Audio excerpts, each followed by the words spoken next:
Majority Report with Sam Seder. The destiny of America is always safer in the hands of the people than in the conference rooms of any elite. Sam Seder. They are unanimous in their hate for me, and I welcome their hatred. We must guard against the acquisition of unwarranted influence, whether sought or unsought, by the military-industrial complex. The Majority Report with Sam Seder. Ever get the feeling you've been cheated?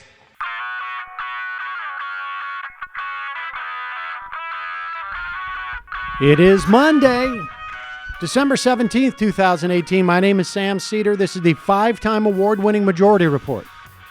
We are broadcasting live steps from the industrially ravaged Gowanus Canal in the heartland of America, downtown Brooklyn, USA. On the program today, Andrew Delbanco, professor of history at Columbia University, author of The War Before the War, Fugitive Slaves, and the Struggle for America's Soul from the Revolution to the Civil War. Also on the program today, Stephen Miller says Trump a hair's breadth away from shutting down the government over the wall. Meanwhile, a federal judge in Texas rules the Affordable Care Act unconstitutional. What happens next? We'll tell you today. Ryan Zinke forced to a fast getaway from the Interior Department with the cops on his trail. Meanwhile, Scott Walker signs the Wisconsin bill stripping the incoming Democratic governor of his power and maybe named the next corrupt Secretary of the Interior following Zinke's getaway. And speaking of getaway, Paul Ryan's last push to prove he's a horrible human being wants to provide additional visas for the Irish. Lastly, California moves up its primary. It will change everything in the Democratic Party. We will tell you why. And lastly, walk away heats up. All this and more. We got to stop doing segments on that, though. Majority Report. Yeah, I know. Yeah, seriously. It's too much. So many walk away. People don't even know what I'm talking about. The most exposure they've ever gotten. So quickly, let me say this. Over the weekend, I couldn't help myself. I think I mentioned at the end of the last week, we got a request from a guy. We had made a 10-minute video, approximately 10-minute video. As you know, we do about 15 hours a week of programming here, maybe a little bit less. About 15 hours, maybe a little bit less. And some is members, some is for YouTube, some is for the free audio show, et cetera, et cetera. And several months ago, we did 10 minutes on this guy, Brandon Starka. Brandon Starka. I thought it was Strika. Some guy who claims to have trademarked the hashtag walk away. And it started the walk away movement, which, of course, what you always do is you start with trademarking the name of it. That's how you know it's a real organic movement. First, go to the patent office. MikeSermich.com. And he, and we did a video, and I'm going to be totally upfront about this. We just basically mocked the video that he made and said that this guy is running a grift. And he became very upset about it. Apparently, and 3-4 months later, after the Democrats won their biggest win in terms of votes in a midterm election ever, by percentage and by actual votes ever, he's still trying to say that the walkaway movement is really working well and it's huge and it's changing everything. And so he contacted us on Twitter, and he was very upset that we were ignoring his request to respond. And so he's a struggling actor, or I thought he was struggling. He's doing quite well now, apparently. But that's all going according to plan. Yes, exactly. So I said, okay, I'll record. I'll come on your show and address it. And let me just say this. I try. You've heard every interview I've done on this show, or maybe you haven't. But when I invite somebody on, I try and be as respectful as I can. I try not to be mean to anybody. Usually, and unfortunately, this weekend I was a little bit mean to him. I mean, I wasn't, I didn't beat him up. I mean, it was all on the computer. But I was, I did not use euphemisms for what I sort of felt about what he was doing. And it was 90 minutes long. You revealed a certain character defect you have. I certain personality defect. Yes, I was extremely straightforward for 90 minutes. And then also sometimes smug and condescending. And then also sometimes like, I don't want to say disingenuous, but so now look. Sarcastic. You were genuinely disingenuous. I don't know if he's going to put it up. I suspect he is, but I haven't seen it, and I don't even bother looking for it because eventually you all get to see it. But in the meantime, we're going to include it for our for folks who donate through Patreon and for our members. So if you're a member or you're on Patreon, you will get this in your feed as soon as we get it uploaded. I can tell you that if you're skeptical of the entertainment value of this, everybody in the office was pretty enjoyed it. I think more than they possibly anticipated. That's true. It really exceeded expectations in terms of how funny it was. It was extremely funny. I did not break character once. It was one moment at the end, I think, where Michael picked up on, like, he realized, like, I responded to something, and then I realized, like, oh wait, I could do this in a funnier way. So you can see my thought process. It's sort of like a part of like I built in the sort of the behind the scenes. It was like coming to watch us do prep. Yeah. And you know what? That guy is delusional enough to think that he won that debate. So he'll probably post it. I think, I think he's, I'm it's still a on marketing the fence. thing. Yeah, Matt was texting me. He's like, I don't know if I can keep working. This with isn't you good guys. for Sam, guys. This is bad for Sam. This is going to hurt all of us when Sam looks this bad. I had no idea Sam was so smug. Hey, folks. So if you want to join the Majority Report, now's the time to do it. JoinTheMajorityReport.com. Sign up, and you will get this if you sign up in the next day or so, because we'll probably release it tomorrow. This is where I've been saying buy tickets to our live show for Brooklyn PodFest at the Bell House, January 13th. Too late. They're sold out. However, I got an email today from a listener. I have 2 tickets for the live show I can't use. If you send address, I will snail mail a hard copy to deserving recipients gratis. If you are a self-determined deserving recipient, send us an email. We will take the first one we get at majorityreporters@gmail.com. But the subject line has to be very specific. It has to say 2, the numeral 2, not the words 2. The numeral 2 free tickets. Send your address and we will pass it on. Also, one of today's sponsors is privacy.com/majority. Privacy.com is a totally free service. It lets you buy anything online without having to give out your credit card number. And it lets you prevent companies from overcharging you. Here's how it works. You take just a couple minutes, you link your bank account to privacy.com account. Then you're able to create a virtual credit card numbers, which are linked to your bank account. You can create as many virtual cards as you want. You can delete them and freeze them and unfreeze them, and you can set limits on each card. It's great for signing up for free trials because you can just create a virtual card once and delete it knowing you'll never be charged once the trial is over. It protects you when companies get hacked and people's information stolen because you're not going to give out your real credit card number. Each card is locked to a merchant, so you're totally protected against fraud and unauthorized use of your card.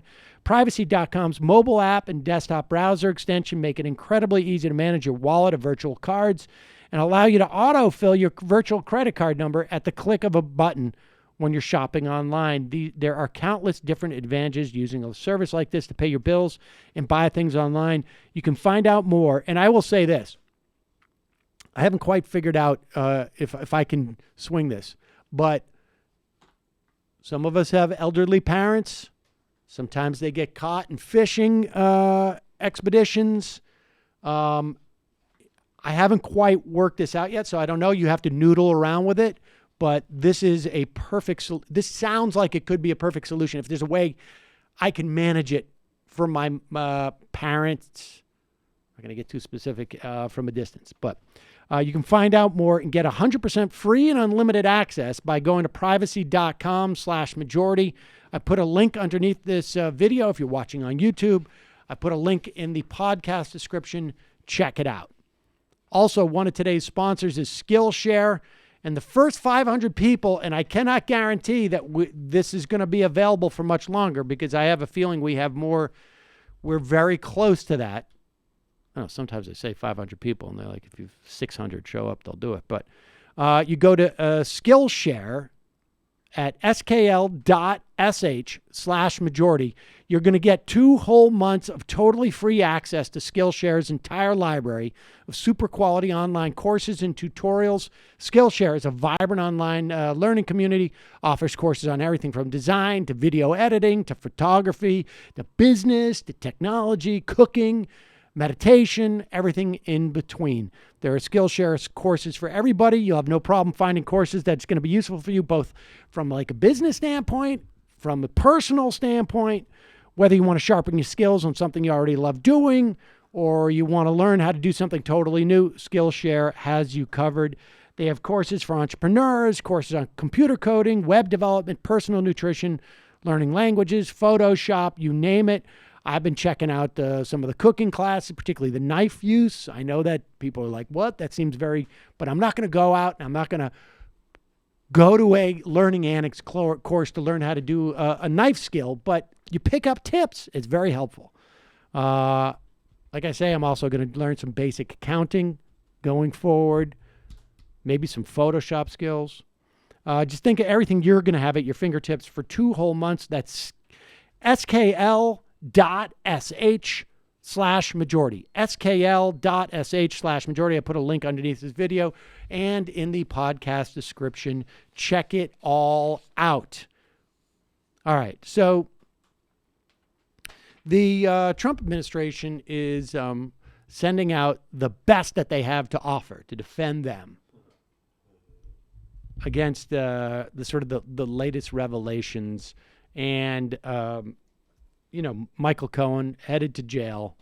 And really, I mean, at this point, if Donald Trump was not in office, they would go and arrest him.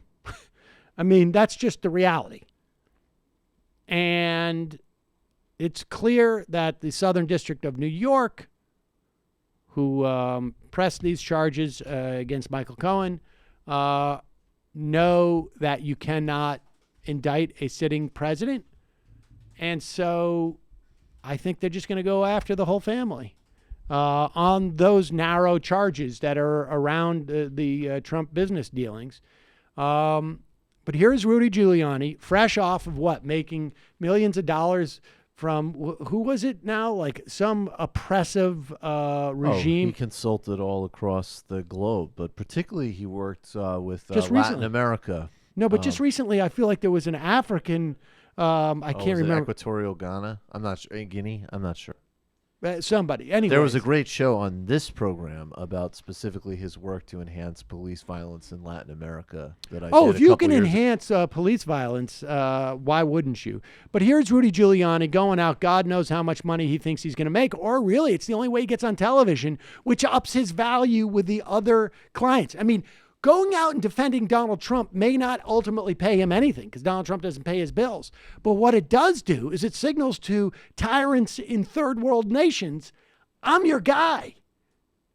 I mean, the amount of money he's probably made off of that already is, I think, would blow the doors off of all. I think we would all be blown away. But here he is, theoretically defending Donald Trump. I don't believe so. But again, if Roger Stone gave anybody heads up about WikiLeaks leaks, that's not a crime. It would be like giving him heads up that the Times is going to print something. Once the crime, this is why this thing is so weird, strange. The crime is conspiracy to hack. Collusion is not a crime. It doesn't exist. I ran that office. I know no, hold on for 1 second. I should tell you, this is a compilation of his time on ABC's This Week. Collusion is not a crime. There is no crime collusion. There is a crime conspiracy to defraud the United States by conspiring with other people to break any one or other laws, or, whether it's disclosure or whatnot. And we've gone over this. You can go back and listen to anything that we've done with Marcy Wheeler. She explains that. But go ahead. I know what they do. Do you know how the Southern District is run? You know exactly how the Southern District is run. No, I don't know. I don't know how the Southern District is. I've discussed it with the Southern District. Southern District says you can get out of jail if you do this. He's got 3 years now. There's a real motivation to sing like crazy. He's got to do a lot of singing to get out of the 3 years. And he will say whatever he has to say. He's changed his story 4 or 5 times. So is the president. President's not under oath. Did Donald Trump know that Michael Cohen was pursuing the Trump Tower in Moscow into the summer of 2016? According to the answer that he gave, it would have covered all the way up to November of 2016. He said he had conversations with him about it. The president didn't hide this. They know. Earlier, they had said those conversations stopped in January 2016. The date, until you actually sit down and answer the questions, and you go back and you look at the papers and you look at you're not going to know what happened. That's why lawyers, prepare for those answers. Wait, what? You can't ask me about dates when I haven't sat here and prepared which lie I'm going to tell about it. Let alone asking somebody who didn't finish law school about dates. Exactly. It's just unseemly. It's unseemly. I remember when Giuliani was doing mafia cases, and they would be like, "Hey, Mr. Giuliani, I never went to law school." I'm sorry. I didn't. I don't know about the dates now. Okay. I know about the dates. Which dates are we talking? There's a lot of dates. A lot of dates. How many What's days the big deal been? with the dates? Why are you so up on top of the dates? Well, good for you, Mr. Giuliani. You never prosecute anybody who lied to federal officials when he was a U.S. attorney. Was he in the Southern District? I know he was a USA. I can't remember. Yeah, I don't know what district he. Is Southern District the one that was reading Breitbart during the 2016 campaign? No, that's the FBI. I think the FBI in the New York FBI office. There are multiple jurisdictions for U.S. attorneys in New York State because it's big. Most states have maybe one U.S. attorney's office.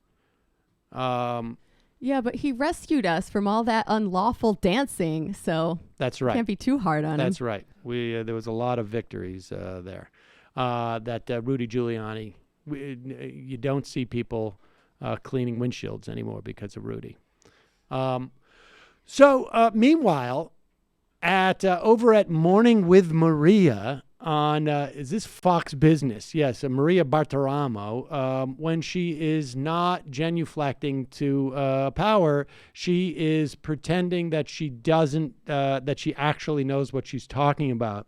And the resident buzzkill, Judge Napolitano, was sent on Morning with Maria. You'll recall last seen on Fox and Friends, basically making Steve Doocy and Brian Kilmeade cry while Ashley Ainsley, is that her name?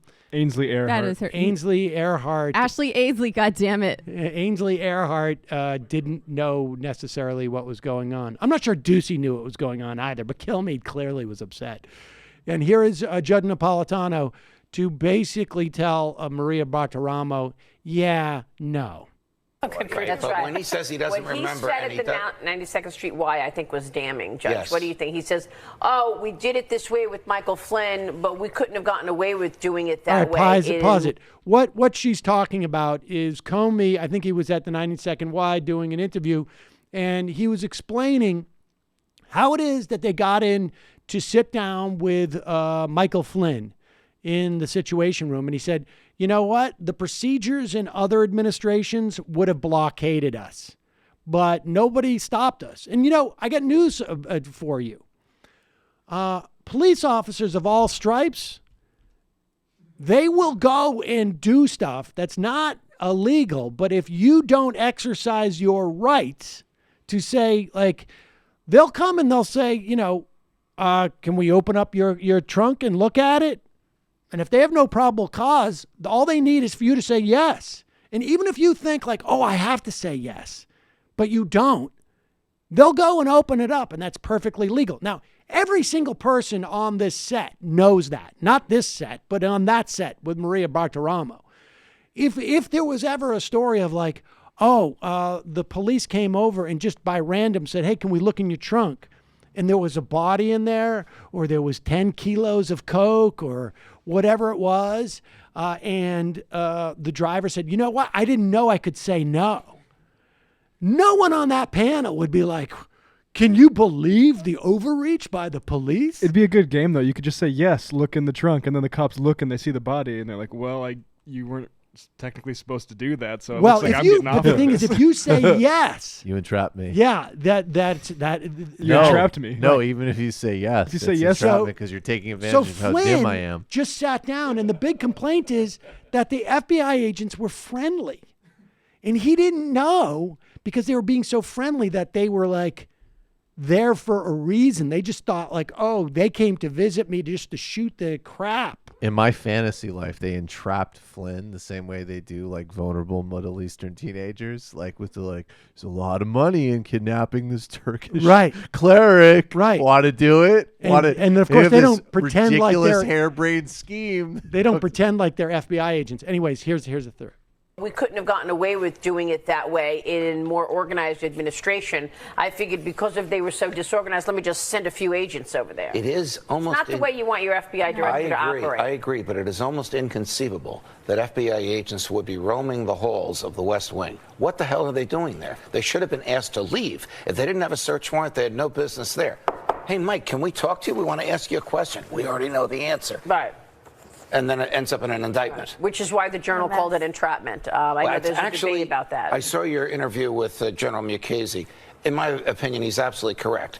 Though they trapped him, it is not entrapment. Entrapment is when you resist, and they push and they push and they push. But they did trap him. I agree with that. Right. Yeah, I did agree. So in other words, they did something that has an actual legal meaning and is a defense. Entrapment. No, they didn't entrap him. They sort of tricked him a little bit, like they used police techniques. Right, that's what I meant. They used police techniques. So basically, yes, Michael Flynn lied, and they all want us to feel sympathy for this guy because there was no way he could have known that these FBI agents were going to hold him to the truth. I wonder what JSOC units did in Iraq and Afghanistan. Was that entrapment? Right, exactly. Get the fuck out of here.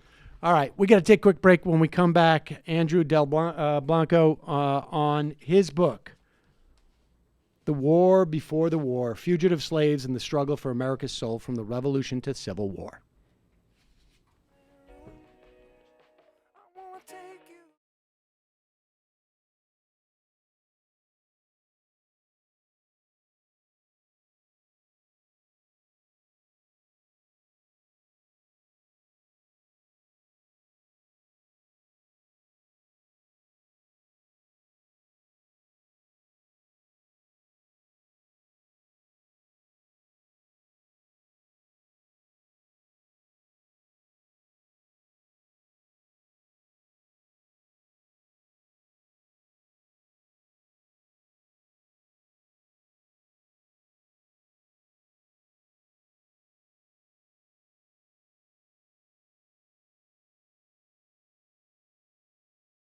We are back. Sam Seder on the Majority Report on the phone. It is a pleasure to welcome to the program Professor of American Studies at Columbia University, Andrew Delbanco, the author of The War Before the War, Fugitive Slaves and the Struggle for America's Soul from the Revolution to the Civil War. Welcome to the program, Professor. Thanks, Sam. Glad to be here. Let's start with the, I guess maybe the seeds of this war before the war, I guess, predate the Constitution, but not necessarily as a within the context of a specifically of a nation. But let's talk about the three non-mentions of slavery, I guess, in the Constitution that set up this dynamic that end up coming to a head 80 years later, I guess, 90 years later. Right. Well, I think the starting point of the story I try to tell is that we have to not be squeamish about the fact that we were basically two countries when these delegates showed up in Philadelphia to try to forge a new nation in 1787. And the Constitution is therefore a very tricky and in some ways opaque document on the subject of slavery, because for one half of the country, slavery was the bedrock of the economy and the culture. White people really couldn't imagine a society that didn't sustain slavery. And in the other half of the country, slavery was becoming marginal and peripheral and was pretty evidently heading toward extinction. That doesn't necessarily mean, as some people might like to think, that all the folks up north were far-sighted and moral and sympathetic and concerned about the rights of black people. I think it had more to do with the climate and the economy and the way history worked. But in any case, there were really two countries. Can we just? I just want to stop there for a moment, sure. Because I don't know if this is. I don't feel like people appreciate this enough, and there really isn't. I mean, a huge amount of scholarship, it seems like, on like how distinct these entities were, and just to add your point about it wasn't that the North was necessarily progressive when it came to the rights of blacks, but there was a difference between being you could very much be an abolitionist and a segregationist simultaneously. Probably at that point most were, but tell us, like, what can you just tease out a little bit more about the differences in those societies? Yeah, no, absolutely. Well, I think you're quite right. Look, a lot of historians would raise their eyebrows at what I just said, and they would point out correctly that the whole country was already economically interconnected, and as the 19th century went on, the northern banks were financing the plantations. With the coming of the Industrial Revolution, people in New England were, there were factories weaving slave-grown cotton into textiles for domestic and foreign consumption. So there's I'm not making the case that Northerners were not implicated in the reality of slavery. They certainly were, but at the same time, it was one thing to be an abolitionist, say, in Massachusetts or New Hampshire, where by the middle of the 19th century, the number of black people, of course, there were no slaves by the middle of the 19th century in those states, but black people were an extremely tiny portion of the population, whereas in states from Virginia down to South Carolina and Mississippi, in some cases, black people were the majority of the population. So there's no way, I think, to blink the fact, to evade the fact that in terms of race relations and the presence of slavery as an everyday reality, these were what I'm calling two different countries. Now, if you want to go back to the question you asked about the Constitution, yes, please. It's very notable, and many people have noted it, that the word slavery does not appear in the Constitution. It doesn't appear either slave or slavery. Does not appear in the Constitution until the passage of the 13th Amendment after the Civil War, which was designed to abolish and eradicate slavery once and for all, one of the great ironies of our history. But slavery is there, nevertheless. It's there. You mentioned 3 places.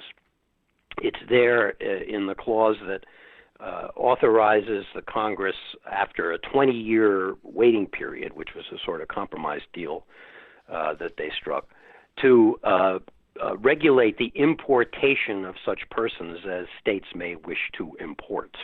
Everybody knew that what that meant was that international slave trade could be prohibited after 20 years if the Congress so chose. And it should be said, by the way, a scholar as profoundly informed as W.E.B. Du Bois believed that most of the delegates at the Constitution thought that by pointing toward the end of the international slave trade, they were taking the first step toward the eradication of slavery itself. They turned out to be wrong about that for reasons we can discuss. Then the second place in the Constitution where slavery is not mentioned but is intended is, of course, the notorious 3/5 clause, where the southern states won the right, if that's the word, to count 3/5 of what they called other persons for purpose of apportioning representatives in the new Congress. Now, this is a tricky historical matter. A lot of people believe that that somehow meant that slave owners regarded black people as equivalent to 3/5 of a white person. In fact, that has it backwards. Slave owners would have liked to count slaves as full persons for the purpose of apportionment, because then they would have had more representatives in Congress and more political power in the new federal government. It was Northerners who didn't want to see slaves counted for that purpose. So the 3/5 compromise was a sort of splitting the difference in terms of political power. And we should, to be clear on that too, it's the you have a whole segment of your population which have essentially no rights under the Constitution, and they would and no benefits from a federal perspective, or I would probably imagine even from a state perspective, right? And so there was from the South's perspective, it's like, we can pad our numbers essentially. That's right. That's right. And the North was, you can't get those resources without having actual citizens. Well, there are not many Northerners in the late 18th century who went that far to say exactly that, but your implication is right. So white Southerners wanted to count black people when it was in their interest to count them for their augmenting their political power, but they didn't want to count them as persons when it came to questions of what were their rights. If they were charged with a crime, did they have any right to participate in any way in the political process, or any right to be regarded as anything like the equal of a white person in society? That's absolutely right, and it's one of the. I mean, as a sort of literary type person, I'm interested in the way in which people have the capacity to deceive themselves, and the way in which we live with contradictions in our lives. If you look at that document and you see how they use the word persons to refer to slaves, you get somewhere close to the inner contradiction of Southern society, because people like Jefferson, wasn't directly involved in drafting the Constitution, but James Madison certainly was. They understood that black people were persons. They understood perfectly well that the slave system was an effort to subjugate and reduce human beings to the status of property, and that it was completely at odds with all the ideals that were articulated in the Declaration of Independence. And yet, the political reality, the social reality, was that recognizing black people as persons in the late 18th century was just not something that was going to happen, because slavery was too deeply rooted in the Southern economy and Southern if culture. you wanted to maintain one country. I mean, that's I guess that's right. That's the that's right. That's right. The point of your book on in some respects. All right, but we were talking about the third mention of slavery, because we will get to that dynamic in a moment. But the third section, the third mention of slavery is in Article 4. I think this article comes up in things like the ACA case, or this is we're basically around the Commerce Clause, right? Yeah, well, the article you're referring to is come to be known as the Fugitive Slave Clause, and that's where the story that I try to tell in this book really begins. It was quite clear, I think clear both to Northerners and Southerners, that if they were going to stitch together what I'm calling two countries into one, they had to address the question of what would be done about enslaved human beings who wished to flee from slavery and pursue the possibility of freedom. That meant taking themselves physically from a state where slavery was legal to a state where it was not legal. And that raised all kinds of difficult questions as to how you would arbitrate that situation. So they wrote into the Constitution what I call a kind of intranational extradition treaty, sort of words that suggested, and I don't have it right in front of me, so I have to paraphrase, persons owing service or labor in one state cannot escape that obligation by seeking refuge in another state, but must be returned to the party to whom service or labor is due. That's pretty close to the exact words. And what you can hear in that, I think, is that it's a sort of legalistic language, and it's in the passive mode. That is, must be returned, but it doesn't say anything about who's going to do the returning. Who's going to enforce this clause? Is it going to be the local police department in Haverhill, Massachusetts? If some slave owner from Maryland shows up and says, hey, that guy working in your factory actually belongs to me? Is it going to be the state authority, or is it going to be the federal authority, which was very weak at the beginning of the Republic? So they put it in that Constitution. It was the first vivid example of, as it were, punting on the issue, kicking the can down the road, postponing the reckoning that would have to be made with slavery in this divided country. And the story that I try to tell in my book is how this became a more and more intense and irresolvable human problem for those who fled and for those who were fearful of fleeing because they knew they would be returned if the authorities could find them. A political problem as the border between the slave states and the free states became longer and more porous as the nation expanded westward. We weren't talking just about slaves fleeing from Maryland and Virginia to Pennsylvania, but from, say, Kentucky to Ohio. And a legal problem. What would be the position of the courts when an accused fugitive was brought into court on the grounds that the Constitution authorized slave owners to recover their, as they said, absconded, they used all kinds of euphemisms to describe slaves who had fled, absconded human property. And it's my contention in this book that, first of all, it's a story through which I believe, and I tried very hard to make it possible for readers to do this, I believe one can see the horror of slavery in a particularly vivid way when one comes to terms, or tries to come to terms with what it meant to be born into slavery and to have the courage to take the risk to seek freedom. But I also argue in the book that you could see this problem as the fuse that led eventually to the Civil War. There were lots of reasons, of course, but I think this is an important one. Yeah, and that's fascinating. And I want to talk about the sort of the statutory completion, I guess, of that Article 4. And I should just add too, what I find really interesting about that clause is you can really see the bones of how they were negotiating, right? Like it sticks out from this in a way, and you can see that it is a compromise, and we'll talk about that the other compromise coming down the road.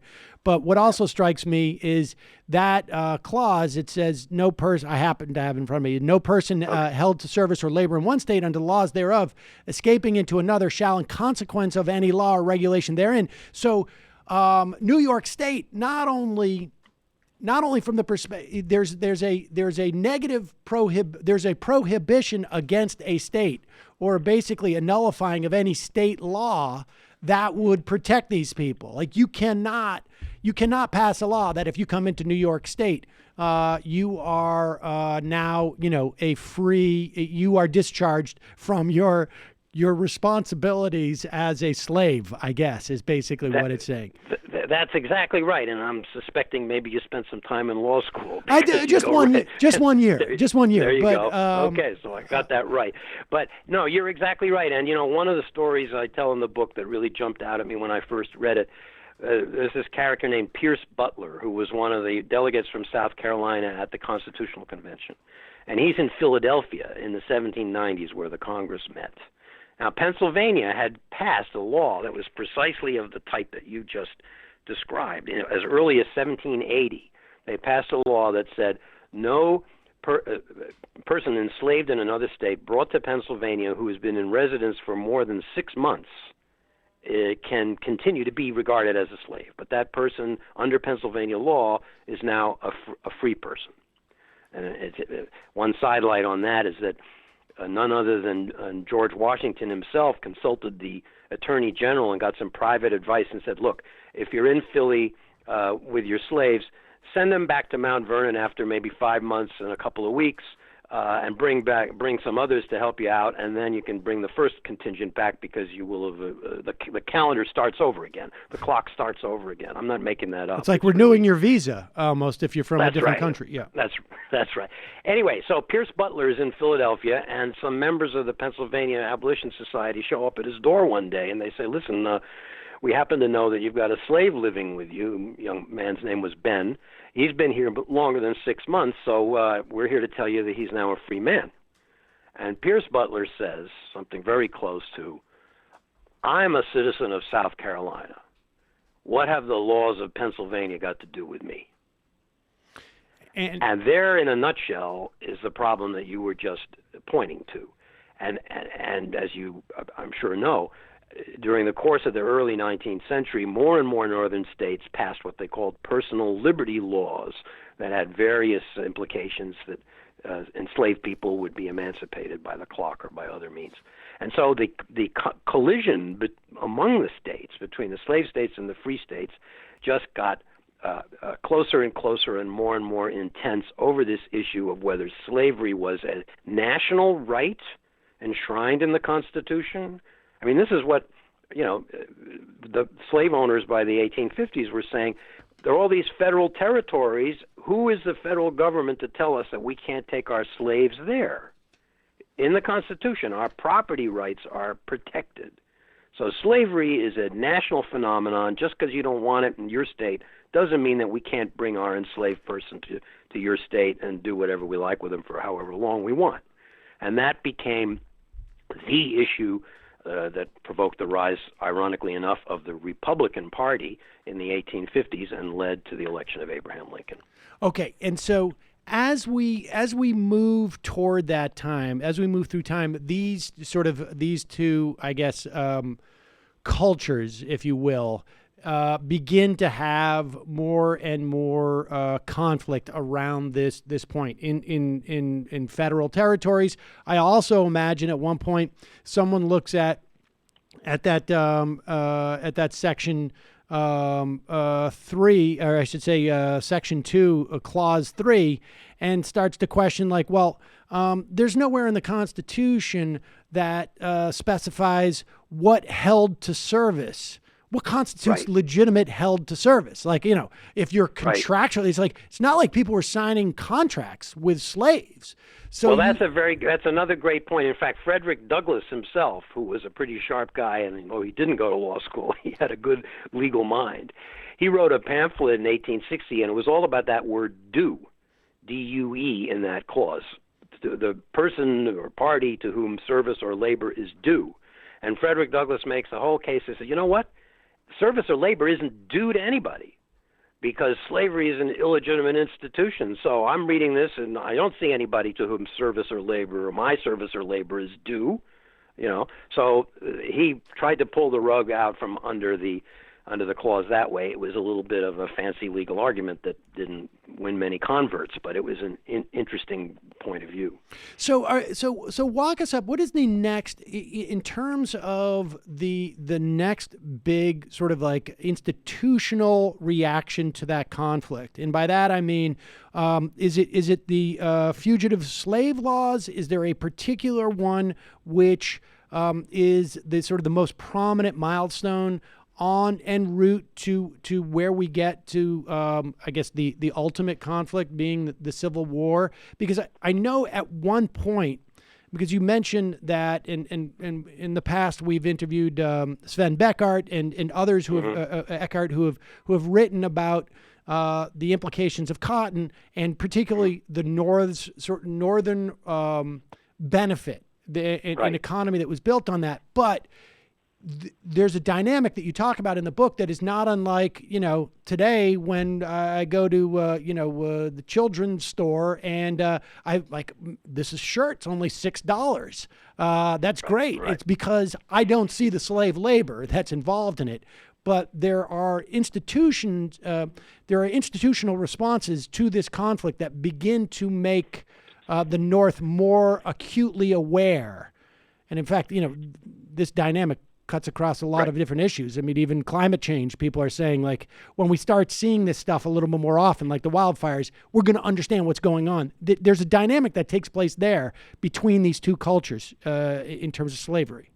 Right. Well, absolutely. There's a lot packed into what you just said. So let me try to unpack it a little bit. I mean, there are a lot of factors, of course. I mean, history is nothing if not complicated, that lead to the growing intensity of the collision between these two cultures, the rise of abolitionism in the North, and there are many ways to understand that. And as you pointed out, some abolitionists were very far-sighted and believed not only in the abolition of slavery, but in the assertion of equal rights for black and white people living in a biracial society on equal terms. Other abolitionists were against slavery because they didn't want black people in their neighborhood. They didn't want slave owners to be able to bring their slaves to the federal territories and put them to work in competition with immigrant labor. Some of the recent immigrants to America in the 1840s, 1850s, Irish immigrants in particular to Boston and New York, were very filled with racial animus toward black people and regarded them as competitors for the jobs in the factories that they were trying to hold down. So it's a complicated story, but to pick up on the point you made about, the analogy with today going into the big box store and buying a $6 T-shirt and not thinking too hard about where it comes from. The Fugitive Slave Law of 1850, which is the heart of the story I tell, was an attempt by the Congress to solve this problem once and for all, to put teeth into that toothless clause of the Constitution. And it was a merciless law. It denied the right of habeas corpus to any accused fugitive. That is the basic right of the Anglo-American legal tradition to contest the legality of one's detention in open court. It denied the right to a jury trial. There was no right to testify in your own defense. It made it a federal crime for any citizen in the North to harbor or assist a fugitive. And it enlarged, it didn't quite create, but it enlarged a category called federal commissioners and gave these folks, who could be the local justice of the peace or the local sheriff, the full authority of a judge to hold a hearing, make a determination whether this person did in fact belong to the plaintiff who had come to bring him or her back, and then send him back without any semblance of due process. So when this law was passed in 1850, which was passed with the idea that it would hold the nation together, that it would keep that stitching from unraveling, it had exactly the opposite effect. If ever there was a law of unintended consequences, that was it. Because what it did, and here's to your point, it made it clear finally and completely that Northerners could not pretend that slavery was somebody else's problem. Slavery was not a Southern institution. Slavery in this sense was a national institution, and now they were implicated in it directly. If a person who had lived in Boston for 5 minutes or 5 years or 10 or 15 years was pursued and identified as formerly a slave in another state.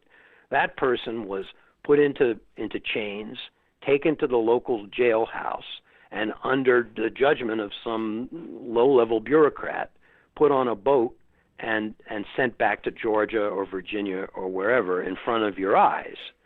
That made it harder to look away.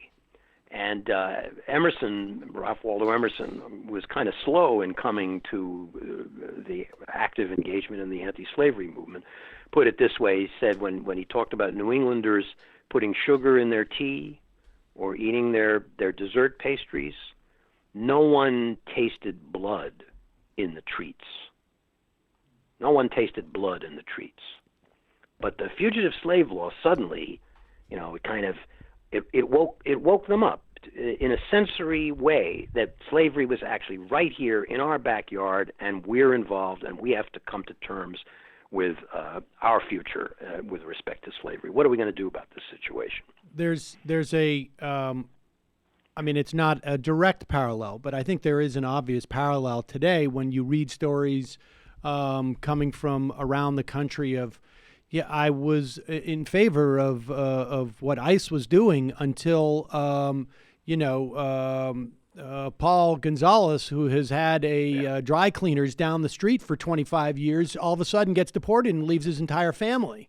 That's exactly right. I mean, I spend some time in upstate New York, and you drive around and you see all the young men and sometimes young women working in the gardens of the well-to-do folks or working in the back of the restaurant. And you know perfectly well that a great many of them are undocumented immigrants. And it causes, I hope it will turn out to be a productive confusion in the minds of some folks. It causes confusion in the minds of, let's say, old-line Republicans who find that our present administration is characterizing all these people as dangerous, menacing, criminals, and so on and so forth, when the reality is that the local economy depends on them, and they're living side by side with us as neighbors. And it's an inexact analogy with what happened in 1850, but there are some elements in common. Wait, just describe to us or explain to us, because it may seem obvious in some respects, but it strikes me as maybe not so obvious, particularly at that time. Why was maintaining a unified country so crucial? Well, it's another great question. And one way to start answering it is to say it wasn't so crucial in the minds of many Americans in the middle of the 19th century, including abolitionists. I mean, we think of some abolitionists. We think of secession as a Southern phenomenon, and it was indeed the Southerners who acted on it. But there was a sentiment for secession in the North as well. Wendell Phillips, one of the leading radical abolitionists, was giving a speech in New Bedford, Mass, when he got a telegraph bulletin, which turned out to be a couple days too early, but nevertheless, that Fort Sumter had been fired on. And he gets up on the stage and says, listen, these people have every right, have as much right to pull out of this union as we did out of the British Empire in 1776.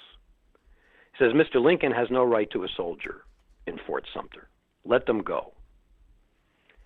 Now, one reason that people like Frederick Douglass and Lincoln himself were adamant about the preservation of the Union was because there was a very real possibility that if the South had been allowed to go peacefully, which might have happened in 1850, because at that point there was much less sentiment in the North to take military action. If the South had been allowed to go peacefully, there was strong sentiment in the South to expand a slave-based empire by going deeper into Mexico than we had gone after the Mexican War, going into the Caribbean, annexing Cuba. That in fact the secession of the South could have been good news for slavery. Now, the historians will argue about that. It's one of those counterfactual questions. We'll never know. But it was certainly a sentiment in the air. And Lincoln was a very complex figure in this story, always believed that the destiny of the Union was the extirpation of slavery, that the Union, that the growth and expansion of the Union would mean that slavery, one way or another, would have to go out of existence. So although it is true, and many historians will say this, and I say it too to some degree in the book, that when the Civil War began, it was much more a war to preserve the Union than a war to destroy slavery. Those two motives, or those two missions, were very close together in the minds of a lot of Unionists, including Lincoln. But, and yeah, go ahead. Okay. So, but that doesn't necessarily answer the question. I mean, it's a counterfactual that not only would slavery have not died out with over at least a projectable period of time had the country split in half in 1850, that there's every reason to believe that the institution of slavery would have been exported through, I guess, what we could call like colonial imperialist desires of the South. That's right. They'll go. They'll get more resources, and they're gonna need more slaves to harvest those resources. Mm-hmm. We don't know about that, but you're telling us that there's evidence to suggest that would have happened, and I get the dynamic that there was a strong belief that we are not going to be able to have one country without there's just not room enough in this one country for one country and slavery as an institution. Those two things cannot coexist. Right. Well, that's of course what Lincoln said, right? House divided cannot stand. But what was the urgency to maintain one country? Was it just Lincoln is saying, I don't want to be the president who lost half the country type of thing? I mean, or... Well, that's an interesting, there's some parallels between Lincoln and Churchill in some ways, and that's sort of what Churchill said, right? I didn't become prime minister to preside over the disintegration of the British Empire. Right. And there is, this is, all your questions are complicated, which is why they're good questions. There is, Alexander Stephens, who was a sort of a friend of Lincoln. He was a congressman from Georgia, and they were on the same side during the Mexican War. That is, they were against it. And then Stephens became vice president of the Confederacy. And Stephens wrote after the war, for Mr. Lincoln, his devotion to the Union rose to the sublimity of religious mysticism. And I think that was a good insight. There was a kind of quasi-theistic commitment on Lincoln's part to the idea of the Union, that the manifest destiny, after all, that American exceptionalism, and you hear that in his greatest speeches, right? That the last best hope of Earth. At Gettysburg, we've proven that a government of the people, by the people, for the people shall not perish from the earth. He really did believe that the American experiment in self-rule was critical for human progress. Now, we know in our own time that people with certain kinds of ideals can countenance or go to war in order to prosecute those ideals. And maybe that's not the best basis for going to war, and maybe that's the best basis for making policy. But that was there in Lincoln's mind, and that Lincoln was representing a significant sentiment in the nation, I have no doubt.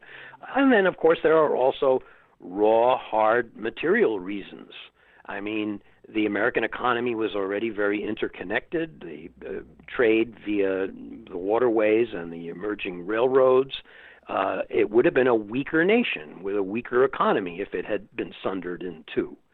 So there were all kinds of reasons for people to be in favor of union, from the highly idealistic to the almost messianic to the, hey, it's good for business to preserve the union.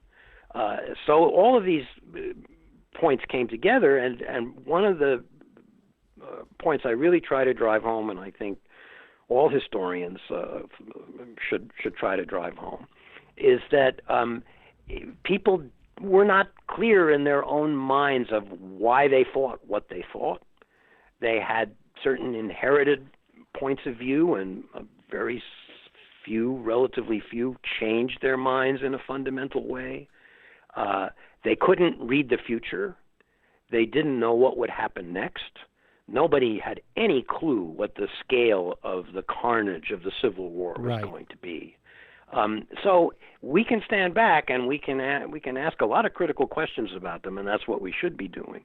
But I do try in this book to convey the sense of bewilderment and confusion and anxiety that beset everybody, from the slave owners to the most committed abolitionists, as they were trying to figure out a way forward toward the world that they believed should come into being.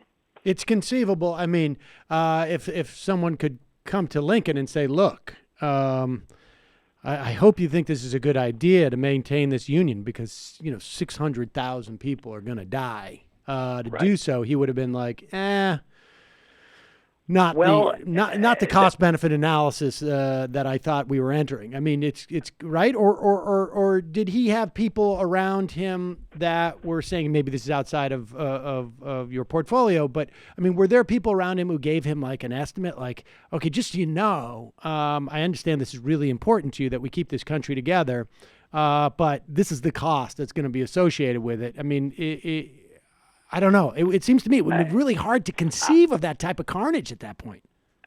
It was impossible to conceive of it because it was on a totally different scale from anything that anyone had ever experienced. And, it's a cliche, but they say the generals are always fighting the last war. Right. They were not anticipating a war with mechanized armaments, repeating rifles that are kind of the ancestors of today's automatic weapons, and deadly accurate artillery, and fighting on the scale that it emerged in the Civil War. I don't know that Lincoln had a war council where they were making estimates about casualties, but I do know that before the war really began, and even after Fort Sumter and before the first Battle of Bull Run, you get a lot of congressmen and senators standing up and saying, listen, this is going to blow over. They're going to come to their senses. In a few months, the seceded states will be back and we'll be fine, and we'll be back where we were. Status quo ante. Slavery will be part of the South and we'll be a union again. After Bull Run, when this 30,000 strong Union Army was routed just south of Washington, and the young boys came in a full-fledged panic, rushing through the streets, stumbling, trudging, barely able to walk in some cases, and the public came out, and a lot of them were secessionist sympathizers, and saw this army in complete chaos and disarray. They woke up to the reality. And you get Thaddeus Stevens from Pennsylvania standing up in the House and saying, this is going to be a long war. There are going to be many thousands of lives lost, and we need to dig in, and this is our lot, this is our fate. We have to prosecute this till it's done. And, of course, as the war went on, the generals like Grant and Sherman saw that in some ways it was a war of attrition, it was a war of destruction, and you said 600,000. That used to be the accepted number. Some historians now push it up to 750,000. And if you add the number of people who died after the war and the number of people who were mutilated psychologically as well as physically, it's almost impossible to comprehend the scale of the war. If you translate it into today's terms, it would be like 30 or 40 million people. Wow. Something to think about. Unbelievable. And lastly, had the union said, okay, look, you guys go ahead. God be with you. We will trade. We'll have a border, and you'll be another country. I mean, and I understand the idea that, there would have been every reason to believe at that point that the South is their economic engine is built on slavery and resource extraction, that they would have spent their money on boats and armaments, and instead of a war with the North, they would have gone south to expand. As a historian, is there any way in that counterfactual to sort of project the institution of slavery? Would it have happened until essentially cotton had run out, or until sugar was replaced, or what would have slowed that roll? Hello? Yeah, I'm still here. I'm sorry. Sorry. So go ahead. What would have slowed that roll? It had the South taken their resources and gone south and taken over. What do you have a sense? You're asking me a question that's, I don't know if fun is the right word, that's sort of irresistible to think about, but which is, of course, unanswerable. Right. I can say that the old school historians used to say that, well, the Civil War was a terrible waste and tragedy because slavery was burning itself out. It was economically unprofitable and so on. Younger historians, you mentioned Sven Beckert, who's an excellent example, have taught us that slavery was extremely profitable and that it had within it a built-in impulse to expand. It had to expand in order to survive because the lands became infertile and new land was necessary and more slaves were needed to cultivate the new lands. So there's no reason to believe that slavery would have petered out anytime soon if the war had not destroyed it. I will say, and I say to my students, I'm in the confusion business. I think I know what I believe about certain basic moral and historical questions. I'm a huge admirer of Abraham Lincoln, who I think was every bit the deep thinker and the great leader that myth has made him out to be. But there is another point of view. And when I gave a talk in Washington not long after the fall of the Iron Curtain, as we used to call it, in the early 90s, and I said some really nice things about Lincoln, and one of the members of the audience came up to me and said, Lincoln was the greatest war criminal in our history. Why did he have the right to force these people to stay in the Union when they didn't want to? And he was thinking of the analogy of the Soviet Union, which had tried to confine states within the Soviet Union that didn't want to be part of it. And that's a challenging question.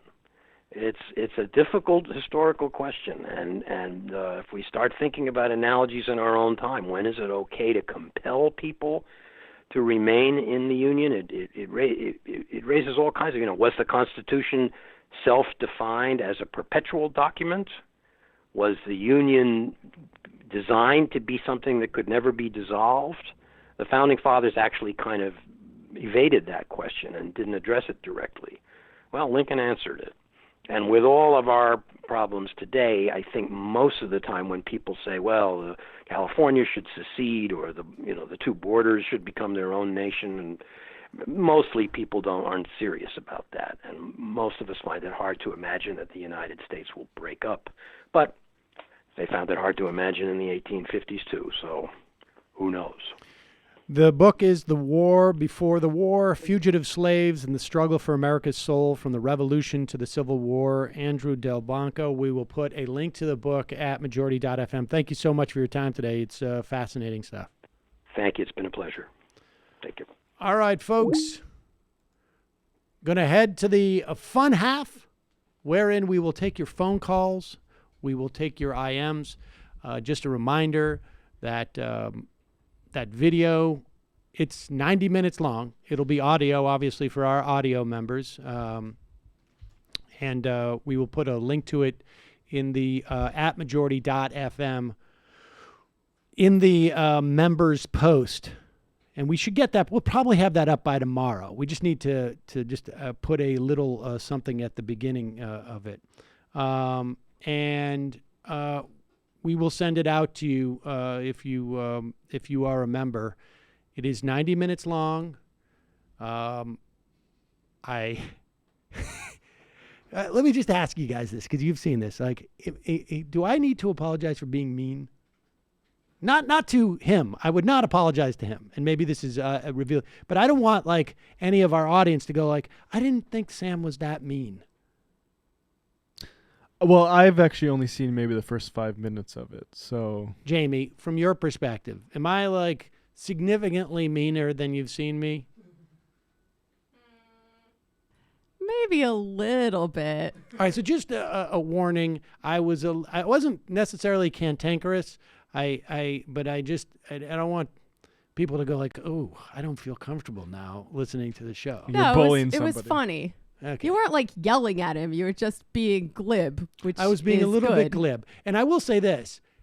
I have since, after doing it, and, I got an email from a listener after the fact saying, you should ask him about his gala reception at the Trump Tower, the Trump Hotel in Washington, that he charged $250 and $350 a plate for.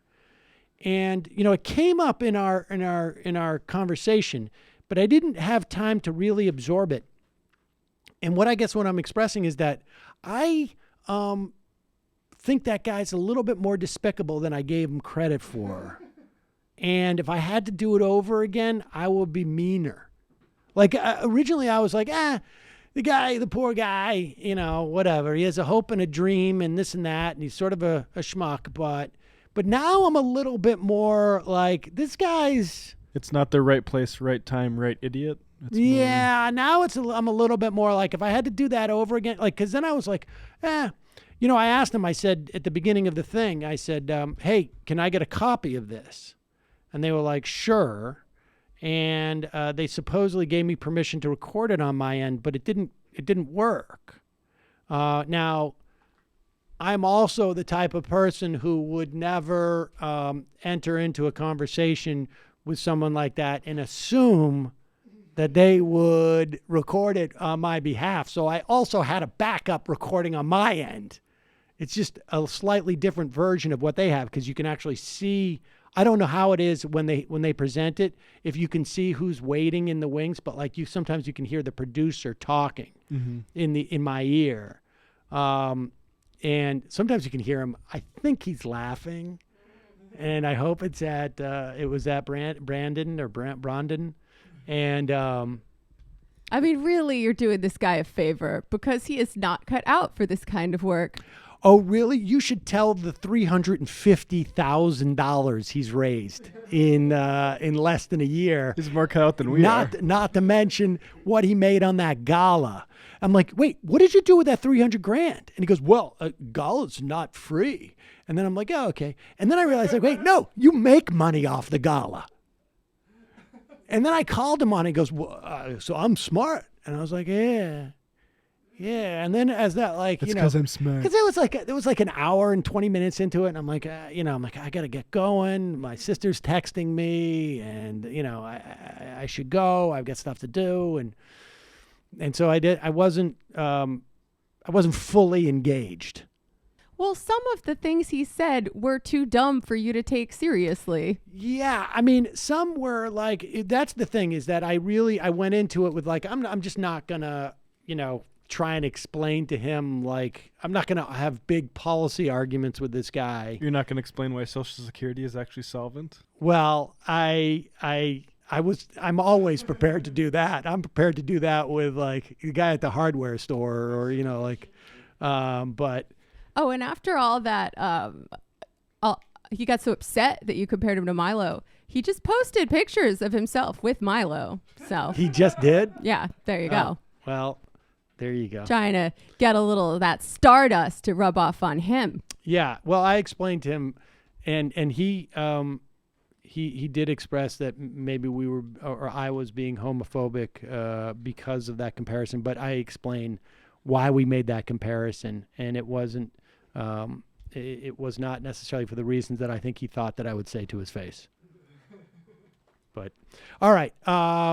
So you can become a member and get this in your feed. We're not going to release it until tomorrow. So if you get a member by the time you hear this, you'll be good by going to jointhemajorityreport.com. Also, this is the last day that you can get 30% off of Just Coffee. I just sent a bunch of Just Coffee to people I care about, basically as a way of enticing them to get hooked on the Majority Report blend. That's the way. I mean, I'm copping to my ulterior motives, because once you get somebody hooked, but you can go with no coupon code. Just go to justcoffee.coop, 30% off. Tomorrow night is Michael Brooks Show. You can find that on patreon.com/TMBS or on his YouTube channel, TMBS. But he's not here to hype it, so fine. But if you want to go see a live Majority Report, but our tickets are sold out, you can at the very least, downgrade and see the Michael Brooks Show live in Brooklyn in February. Information is on our website at majorityreportradio.com. It's fun to do this when he's not here, to say this stuff, because he doesn't. Yeah, here's a picture of it. There it is, the Michael Brooks Show live, Friday, February 1st. I'll be there, folks. Matt will be there. So, and maybe, we may stop by. I don't know. Michael might stop by. I might do my own VIP gathering out in front of the venue for $125 per person. I think you should crash it like Offset crashed Cardi B's show over the weekend. I saw that. I can't believe that. It was really inappropriate. A little bit, yeah. Well, you don't do that in front of, that's a bullying. That's dangerous male behavior. Exactly. Anyways. That's why Sam's going to do it to Michael. That's right. I may get up in the middle of the show and go, hey, everybody, I'm doing a show right across the street, totally free, but it's happening right now. Jamie, what's happening on the Antifada? I'm so glad you asked. So, as regular listeners of the show know by now, last week was a very serious episode on immigration, where we kind of take apart piece by piece some of the faux populist arguments being made by people like Angela Nagel, Tucker Carlson, and friends. So this week, we decided to do something a little bit more silly. We had on Alex Patak of Pod Damn America, who's a very funny guy. And we talked about some union news. We talked about the Amazon warehouse organizing. We talked about the New York Magazine Union and how Jonathan Chait is a crybaby scab who opposed it. We talked about how Penthouse magazine is alt-right now, and what other magazines are going to become some weird extreme political formation in the near future. Did you talk about Teen Vogue? We did, yes. That's the other thing, right? Penthouse is alt-right. Teen Vogue is written by leftists pretty much. So what's next? We'll see. And then I think it's going to be a bonus, but we talked about a bad liberal YouTuber and her poor analysis of films. So check it out. Matt? Yeah, Literary Hangover, the Democracy in Chains episode is up. Also, I did Anne Bradstreet over the weekend, and she not only was the first published poet of America, but the first political pundit as well. So that'll be up on Friday. Maybe a bit early for members. All right, folks. 646-257-3920. See you in the... Oh, and we should also say Kyle's with us today. Well, way to speak up, Kyle. All right, 646-257-3920. See you in the fun half. You are in for it. All right, folks. 646-257-3920. See you in the fun half. Are you ready?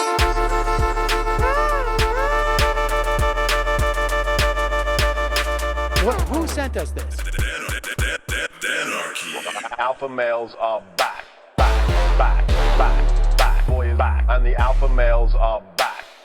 Just as delicious as you can imagine. The alpha males are back. Boy is back. And the alpha males are back. Just wanna degrade the white man. Alpha males are back. I take all of it in my throat. Alpha males are back. Almost says what? The alpha males are back. You are a madman. And the alpha males are back. I am a total cunt. Can we bring back DJ Dannerky's song, please? Yeah, or a couple of them. Just put them in rotation. DJ Dannerky. Well, the problem with those is they're 45 seconds long, so I don't know if they're enough of a break. That's fucking nonsense. Hey, folks, reminder. I do not have Parkinson's. And the alpha males are psych. Fuck them. Almost says what?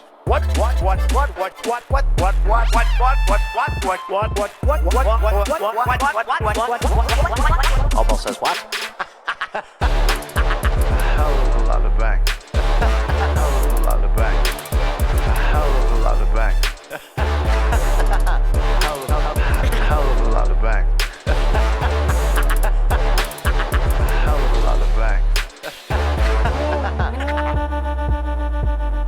all lives matter. Have you tried doing an impression on a college campus? I think that there's no reason why reasonable people across the divide can't all agree with this. Psych. The alpha males are back. And the Africans are black African. And the alpha males are back. And the Africans are black. See Donald Trump out there, doesn't a little part of you think that America deserves to be taken over by jihadists? Keeping it 100. Can't knock the hustle. Come on! Fuck them. Things I do for the bigger game plan. By the way, it's my birthday! Happy birthday to me, Jew boy! I have a thought experiment for you. And the alpha males are back. Africans are black. Alpha males are back. Africans are black. Come on! Come on! Someone needs to pay the price for blasphemy around here. I am a total pussy.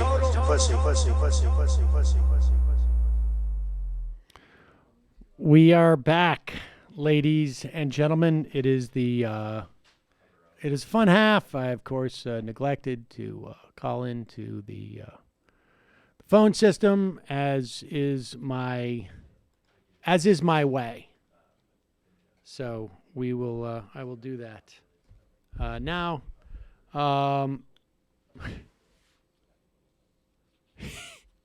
Should we go? Is this just? We just have a picture of that, right? That's not a video of Scott Walker's Venn diagram. Yeah, it's just a picture. Scott Walker, this guy is just a horrible human being. He just signed a, I can't even make sense of what this Venn diagram is supposed to be. Now, Scott Walker just signed the law by that was passed by the Wisconsin Assembly and Senate, that essentially, and North Carolina had done this before, Republicans, they're just incredibly anti-democratic. And I mean, there's really no other way to put that. And, I was starting to think about the debate I had with Adam Kokesh, who was a perfectly nice guy, and he was upset. I watched one of his follow-up videos, and it was okay. I mean, it wasn't it wasn't terribly dramatic, but he was really upset that I didn't have any first-order ethics that shape my perspective on what government should function as, and apparently the idea that government should provide as much benefit as possible to as many people as possible was not sufficient for him. I mean, I think it's sort of like a religious fundamentalist saying, like, okay, well, that doesn't count because it doesn't mention, like your perspective on first order doesn't count because it doesn't mention God. Like, well, okay, but I don't believe in God. And so, I mean, I'm just using an analogy there. But the libertarian ethos, this notion of freedom and, the non-aggression principle really doesn't in any way, the words democracy, small d democracy, never come up in what libertarians talk about. And at the end of the day, if you go down some of those roads, and I've rarely gone down those roads, and I know we don't live in a democracy, we live in a republic, and this, I get it. But theoretically, when we talk about American values, democracy is supposedly one of them. I mean, certainly we have killed a lot of people around the world in an effort to make them more democratic. And as far as things we celebrate historically, the expansion of democracy is one of those main things. Ostensibly, it's one of the things that make us, super special. Yeah. And the reason why I'm on the opposite end of the political spectrum from Adam Kokesh is I believe in more democracy over the economy as well as the political government. And I think we all do here. Jamie goes even further down that road. But you can really see, a lot of times we're seeing all these op-eds now where people are like, the Republicans don't really seem to care about democracy. And if it wasn't a hint that for decades they've been talking about how they want less people to vote. And for at least a couple of decades, not quite a full-on 2 decades, there has been an active campaign to disenfranchise voters, like an institutional campaign to do that. I think that came up in the early aughts. Like, we're going to impose a new set of voting restrictions. And I should say conservatives, we're doing this from, at one point, we don't even count our slaves as humans. We want some goodies if we count them, but we're not going to give them any rights. It's not really democracy. And after that, in the Jim Crow era, things like, a poll tax, things like literacy requirements to vote, those are all institutional anti-democratic mechanisms that disenfranchise not just black people, but also poor people, right? I mean, a poll tax, poor people of any and all races. And then you come up into the modern day where they start to have these voter IDs and even if it's like, we won't accept college student IDs, we'll take your gun permit. That'll be fine. And if you want a driver's license, that's okay, but we don't have DMV offices in your neighborhood. Sorry about that. It's going to cost you another day or two's worth of work if you don't get fired to actually be registered to vote, never mind to actually vote. So there is a huge, deep, abiding anti-democratic sentiment within the conservative mind, within the libertarian mind, within the Republican Party. And Scott Walker embodies all of that and embraces all of that. We saw it in 2011 when he attacked public sector unions there and the healthcare, despite the fact that nobody wanted him to do so. They didn't vote for him to do that. We see it amongst the Republican Party in Michigan when they applied and they, even though there was a referendum against the emergency manager law, they overrode it and brought you Flint, the disaster that was Flint as a function of that. In North Carolina, we saw the same thing when the Democratic governor was elected. The Republican House and Senate in the lame duck session stripped away prior authority that Democratic governor had and other institutions to increase democracy. And here is Scott Walker has just signed a bill doing the same thing and then comes up with what purports to be a Venn diagram. And for the life of me, I can't understand what it is. Now, none of the powers that he lists, appointment authority, administrative rules authority, budget authority, veto authority, line item veto authority, executive order authority, I don't think he knows what a Venn diagram is. A Venn diagram is supposed to be, here is a set of of attributes, and where, that are in group A and group B, and a Venn diagram merges those so that the ones that are within the sort of, what do you call that shape? Like an overlap? Like an oval, I guess oval. The oval. Sharp-edged oval. Those are where there's overlap. Those are powers that are in both camps. And I can't even make head nor tail of what he's done here, which is probably effective, because essentially what it does, it strips the Evers administration of a huge amount of authority in terms of redistricting and in terms of appointing people and in terms of the budget. It's really horribly anti-democratic, small d. And it's disgusting. And I mean, one would imagine, and they're set up, these anti-democratic measures are set up to retain power. And until Democrats fully grasp this, that's what the Republicans do, and begin to emulate it, not in shrinking democracy, but in edifying democracy. So good for the Democrats, and I hope they follow through on this, in announcing when they take over that they're going to pass various forms of voting rights, federal voting rights. They should go further. They should reestablish the Section 5 of the Voting Rights Act. I mean, on and on and on. But they need to go further with this, and obviously the Senate has to follow up if they get the Senate back, with things like card check, allowing for more democracy in the context of giving people the opportunity. Don't put up false roadblocks in people's opportunity to unionize.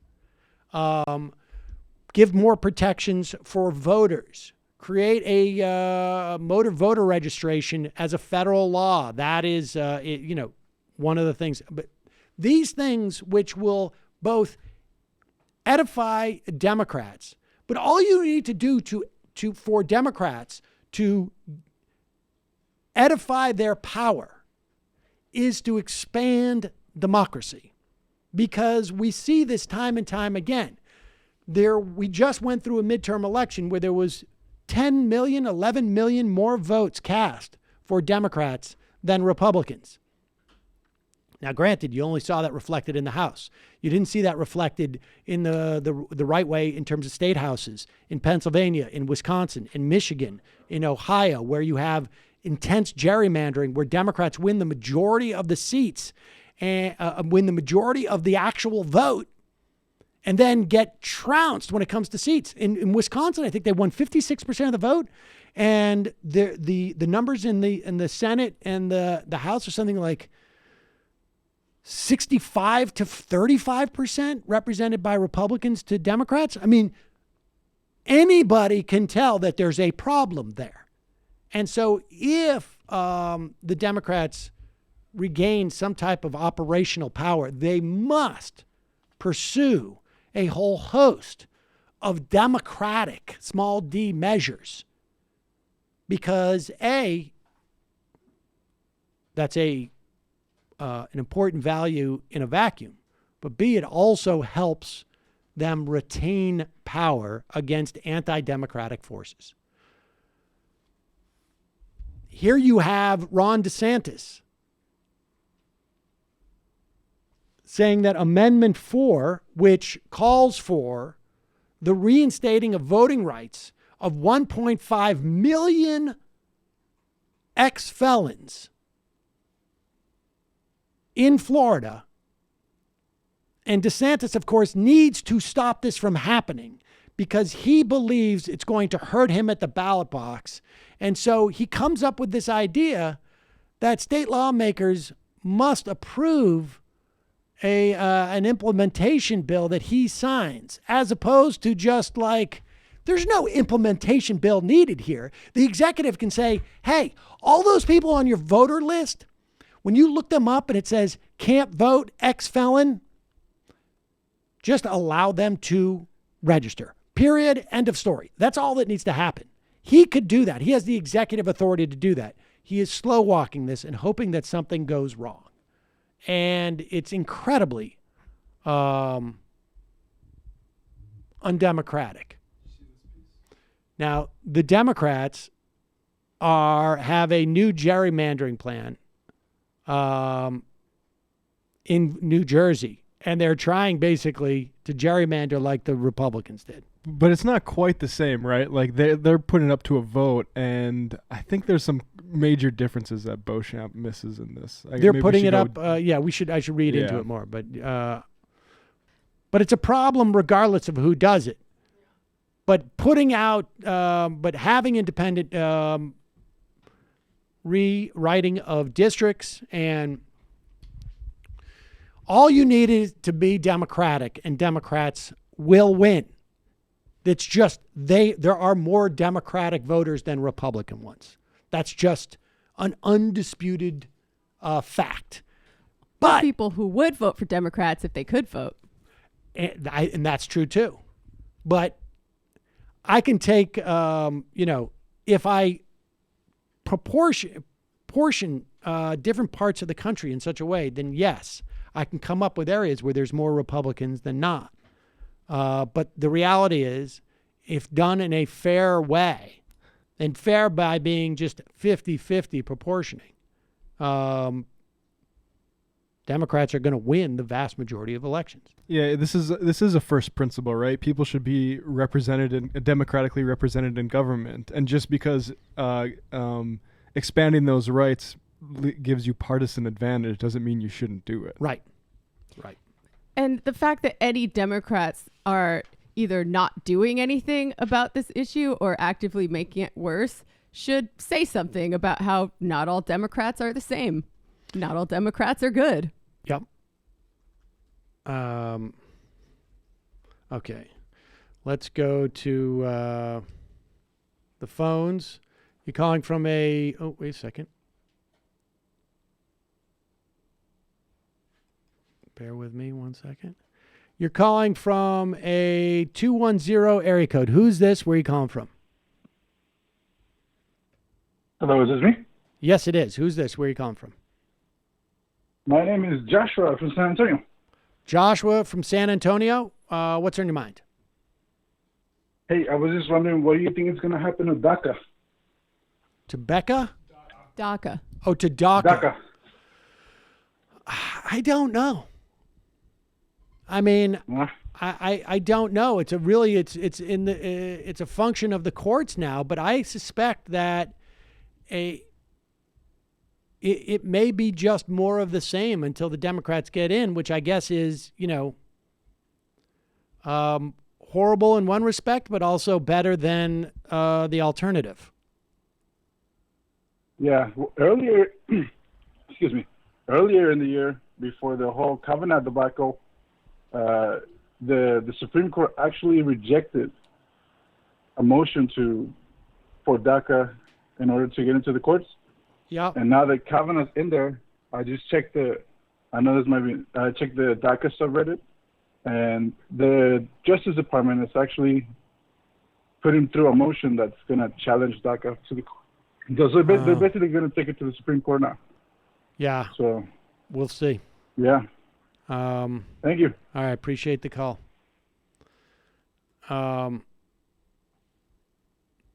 Let's go to this. This is too funny. So, folks, do we have what was the, it wasn't Ron Popeil. Was it Ron Popeil who came up with this? Do you not know who I'm talking about? Matt, will you Google Ron Popeil spray on hair? I think it was Ron Popeil who marketed this at one point. In show business, you will come across people who, we're going to put this up first. In show business, you come across people who have maybe bald spots or maybe thinning hair on the sides. I know of some actually a major nightly talk show host who, the non-news sphere, although I imagine there's some in this, who, employ different types of spray-ons to create a sense of density in their hair. This has been a long term. I mean, this product's been around for a long time. prior to high definition TV, when you could get away with a lot of stuff. And, sometimes a function of lighting and how close you are and this and that. And certainly entertainment lighting is designed to be softer. Now, this is the product. It's spray paint, basically, your hair away. It's not paint. It comes out sort of... With thinning hair or bald spots, GLH solves the problem instantly. GLH is And not a paint or a cover-up. It's not a paint. Amazing powder that clings to the It's basically a sticky powder. You spray it on, and they called it GLH at the time. And, it more or less effective, pretty quick anyways. But they still use this. And like I say, I know of a, and I think if you were to go back and look at some of the footage from this guy 5 or 6 years ago, you would see he was balding. And then all of a sudden at one point, after he lost a little weight, he was no longer balding. That's fine. I mean, it's done. It is a sign of vanity, and there's obviously some pressure to look younger on television. And politicos are not necessarily unsusceptible to these same urges. There's been times I thought maybe I should dye my hair or something like that. People do it. It's a lot more common now, I think, for people to do it. I'm a little too lazy to maintain such things. So I bring you Face the Nation. And to be a crony for Donald Trump at this point, the pressure is intense.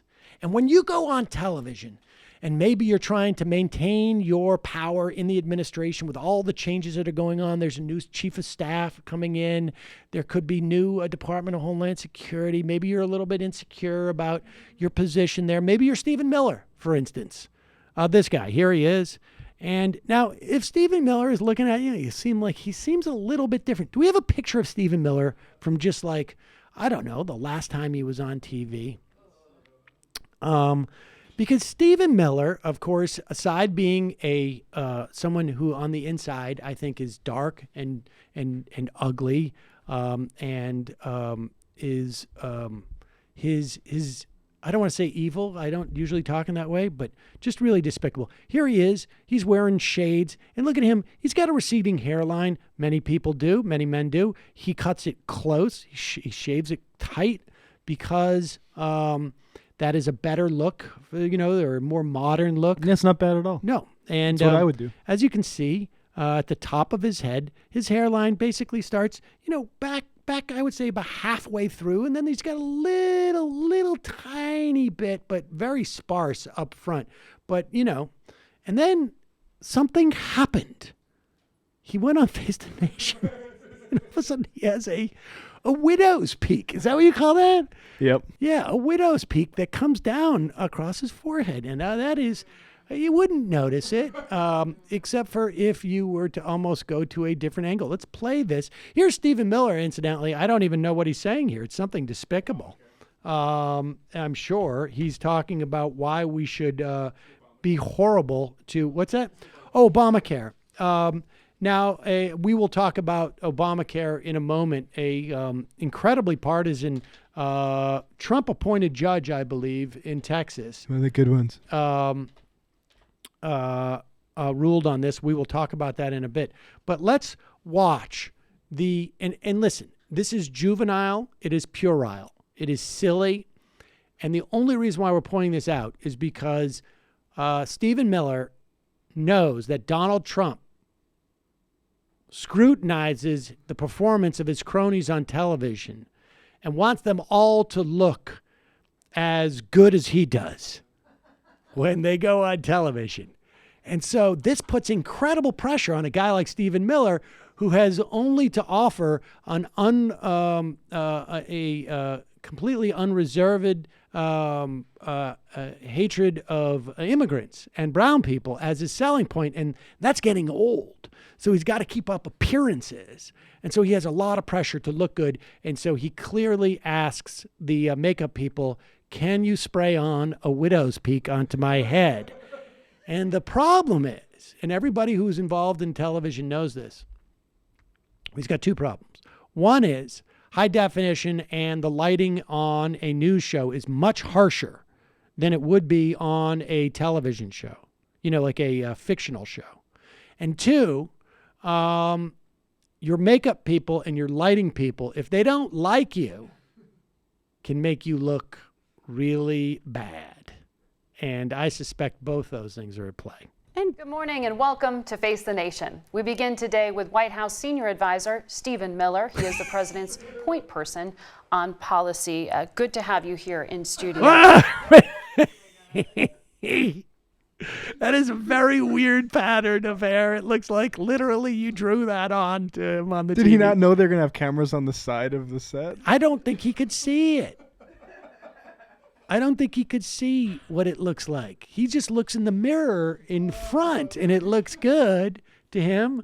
No one's going to notice that it looks like, literally, it looks like someone spray painted that on. All right, let's keep going. Do we have another angle? Because I think there's a... Wow. It's great to be here. Thank you. Merry Christmas. And Merry Christmas to you. Oh, this I just want to make a point of decision saying to Merry strike Christmas, down too. What a Obamacare is scumbag. unconstitutional. This could put at risk about 20 million Americans who rely on it for coverage, including Medicare and Medicaid. That numbers from the Kaiser look at that Family here. Foundation. Can anybody see this? What is your reaction, and how do you reassure those Americans that they're okay? Well, obviously, there's no change immediately in Obamacare. Wow, but pause it right there. Like, even that. Like, how did his hair on the top of his head if this was done properly, they would have put it on the sides too, so that it the color matches a bit better. Yeah, even if it was done properly, does he think people haven't seen pictures of what he looked like before? People get away with this, but that side right there, that's, if you want to find out who I'm talking about, the talk show host, go back 2 or 3 years on all the talk show hosts, look at a little bit, and that's the giveaway. It's that side right there where it's like, sometimes people, close up like this, like I think I have that too. It may, my hair's a little longer right now when it's short, it's just not that dense. And sometimes people spray in there. But they should have done that because it really looks bad. And I know, Stephen, you're not going to be watching us assess this, but I hope that our talking about it will get other people, will add to the cacophony and the chorus of people talking about it, and will embarrass you. And Donald Trump will fire you, not because you're a horrible scumbag, but just because you're a laughingstock. It looks like chocolate astroturf. Yeah, keep going. Been a nationwide injunction. And your Obamacare makeup was is ruled bad to too. be unconstitutional. We've always known that Obamacare was unconstitutional. The more important question is whether Democrats are going to work with Republicans once Obamacare is ultimately struck down, which we believe it will be, to come up with a replacement plan that protects pre-existing conditions, helps the 28 million Americans who, because of Obamacare, still don't have access to health insurance, and keeps prices low through robust competition. So to be clear there, you're predicting that this goes to the Supreme Court. Wow, his hair's really thin back there, but I thick believe that's right the up likeliest front. outcome because Obamacare has always been unconstitutional. Yeah. Now, wow. I have a couple points on this, but I can wait till the end if this is No, go there's ahead. more of this clip. No. Because the clip is very important. Okay. There's where to begin. I always figured he was one of those young Republicans who just wills himself to start balding in like 5th grade, but maybe Trump wanted him to join him in having like a confusing, unsettling fake hair situation. There's on not enough television. time for you to grow the swoop. It's just not. It's going to take you years. So in the meantime, spray it on. Also, it never ceases to blow my mind that this guy is the exact same age as me. We were both born in 1985. What the fuck? Well, now, Jamie, of course, you spray on your hair, but yours is much longer. How do you get that effect from a can? It takes a really long time. That's sometimes when we're late. That's because we're just waiting because Jamie's just spraying it on time, spraying it. It's just like a whole process. It's really difficult to watch. Also, that guy lost a student government election to the Cobra Snake guy, the party photographer, when he was in high school, and that never ceases to amuse me. I don't know who that is. Oh, I'll show you. He's hilarious. All right, well, let's briefly talk about this ACA ruling. We've been talking about this for a while. There's 16 states that they were all Republican controlled, and a couple of those states, for instance, in Wisconsin, The new secretary, I should say the new AG is a Democrat. He was going to pull out of this lawsuit, and the state legislature said that they couldn't, took the authority away from him. The idea is this. You will recall that the Republican-controlled lawmakers, or Republican-controlled House and Senate, did not want to repeal the Affordable Care Act. Each individuals may say they could, but as a body, they did not want to repeal and they did not. There's no difference in terms of the way the courts perceive this. If Congress wanted to do something, they would do it. They don't say, well, they couldn't do it because they were haggling too much. No, they just say if they wanted to do it, if there was a will, they have a way. They would have repealed the Affordable Care Act. Instead, what Congress did is they repealed the tax penalties for the mandate. And so 16 states brought a case, and the Justice Department basically were in support of this case, that because the mandate was ruled by the Supreme Court to be a tax, that now that there was no authority to tax, the mandate was unconstitutional. It exists, but there's no enforcement mechanism. Therefore, the entire law is unconstitutional. That was the argument. Now, it's a bad argument from a legal perspective because there's this concept of severability. If a court finds that one aspect of a law is unconstitutional, how severable is it from the rest of the law?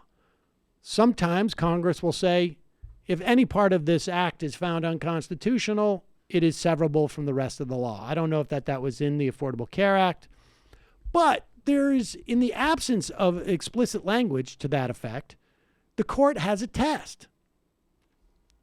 And the Supreme Court has expressed that test in the past. It is said for lower courts, you should not, you should assume severability unless there's a compelling reason otherwise.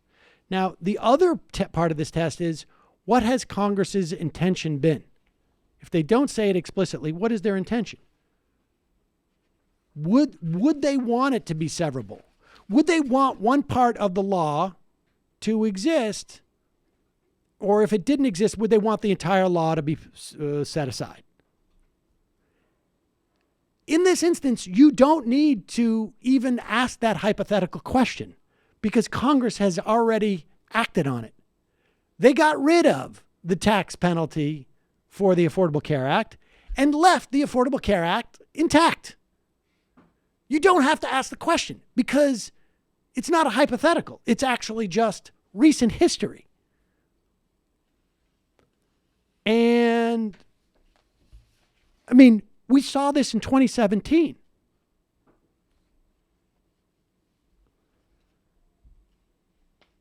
However, this judge, guy's name is O'Connor, I think, I believe is a Trump-appointed, a Bush-appointed judge, Reed O'Connor. He has a long history of striking down Democratic laws. He's an activist. He does not, he is the very definition of a judicial activist. He doesn't care what the legislature says. In fact, they sought out his court because they knew he was the most favorable for this in terms of where they would file their cases. Republican officials, you will find, if you go back, they file their cases in Fort Worth, Texas, because they want to land in this guy's jurisdiction. There was 16 from all around the country. They could have done it anywhere. They did it in Fort Worth because of this guy.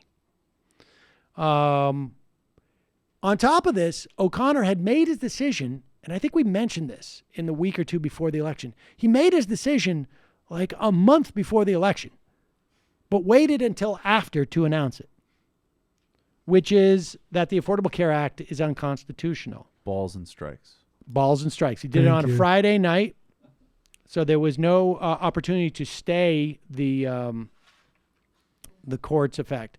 Now, according to the administration, my understanding is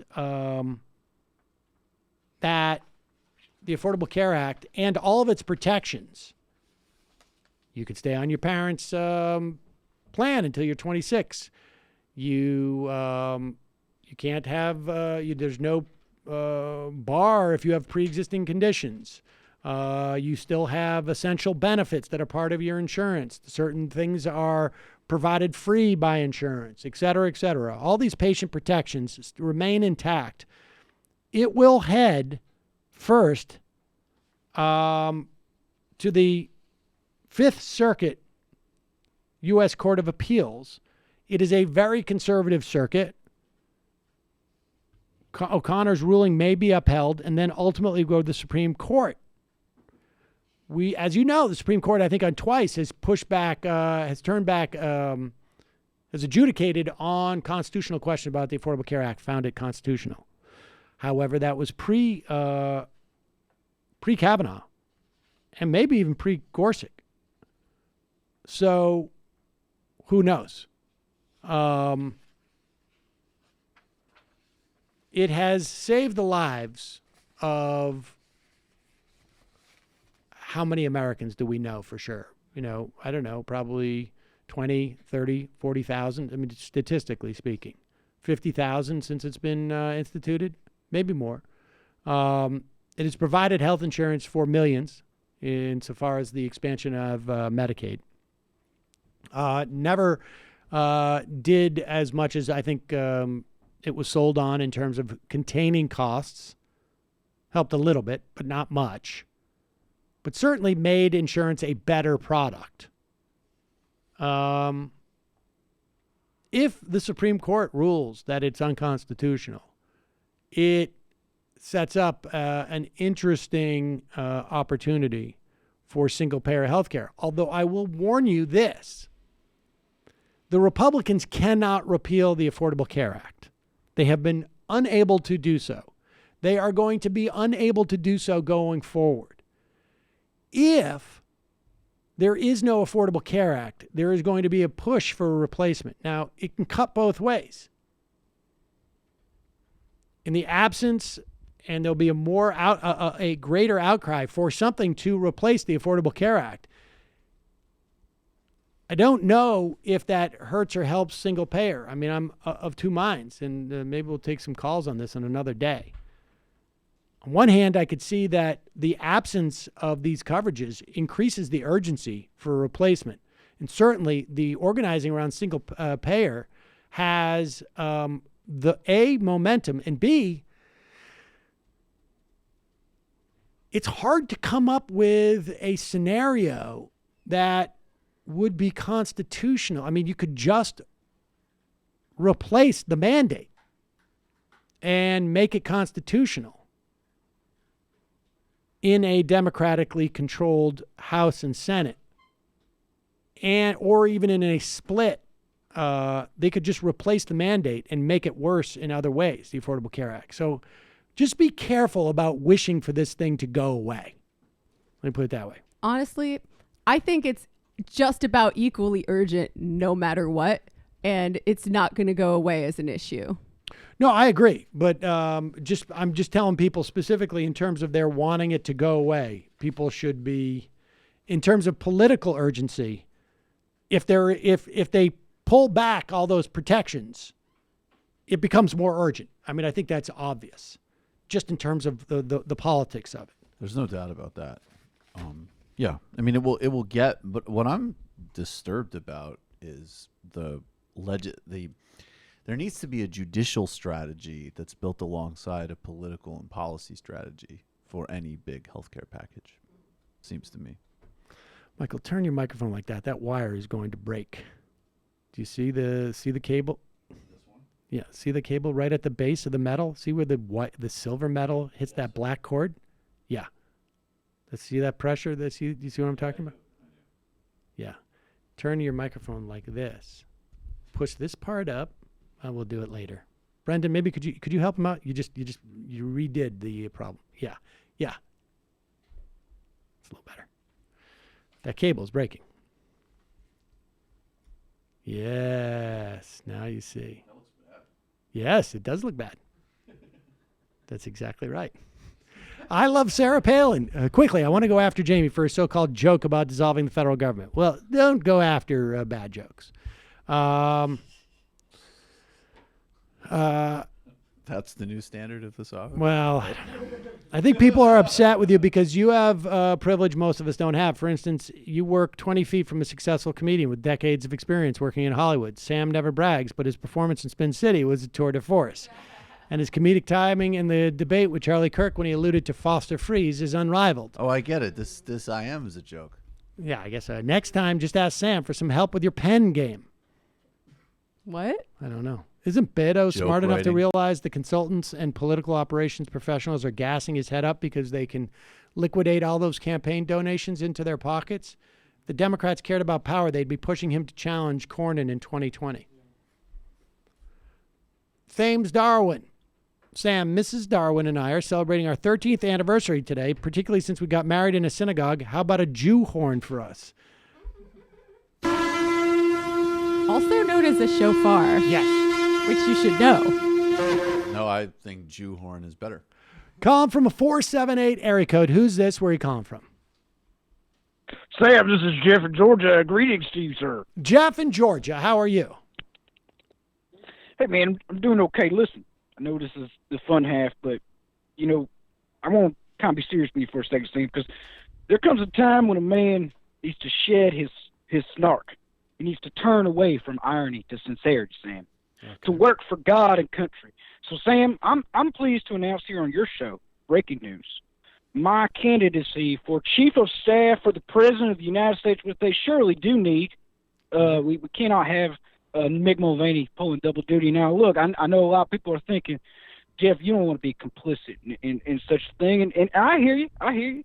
But I've got a lot of great ideas to change the way the West Wing is run. I'm talking team-building courses held in the mouths of volcanoes, Sam. I'm talking competition kicking in, specifically the monthly gladiatorial competition to the death we will be holding between cabinet secretaries every week. And I'm talking mandatory fish lunches at the communal microwave daily. I'm talking timed bathroom breaks. I'm talking fire drills involving actual fire, Sam. I'm full of great ideas, and I need your help, man. I need this job real bad.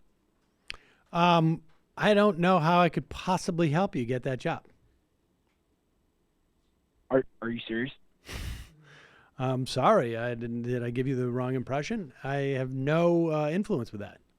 Now, call up Schumer. I can't believe I'm being told this, Sam. I thought that you were a popular man with pull, with charisma, with sexual energy that could bend the winds of men and women to do your bidding, Sam. You can't give me this job?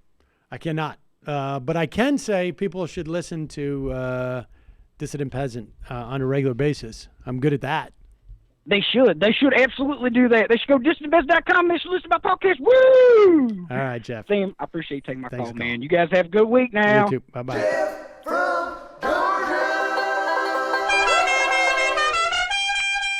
Calling from a 423 area code. Who's this? Where are you calling from? 423.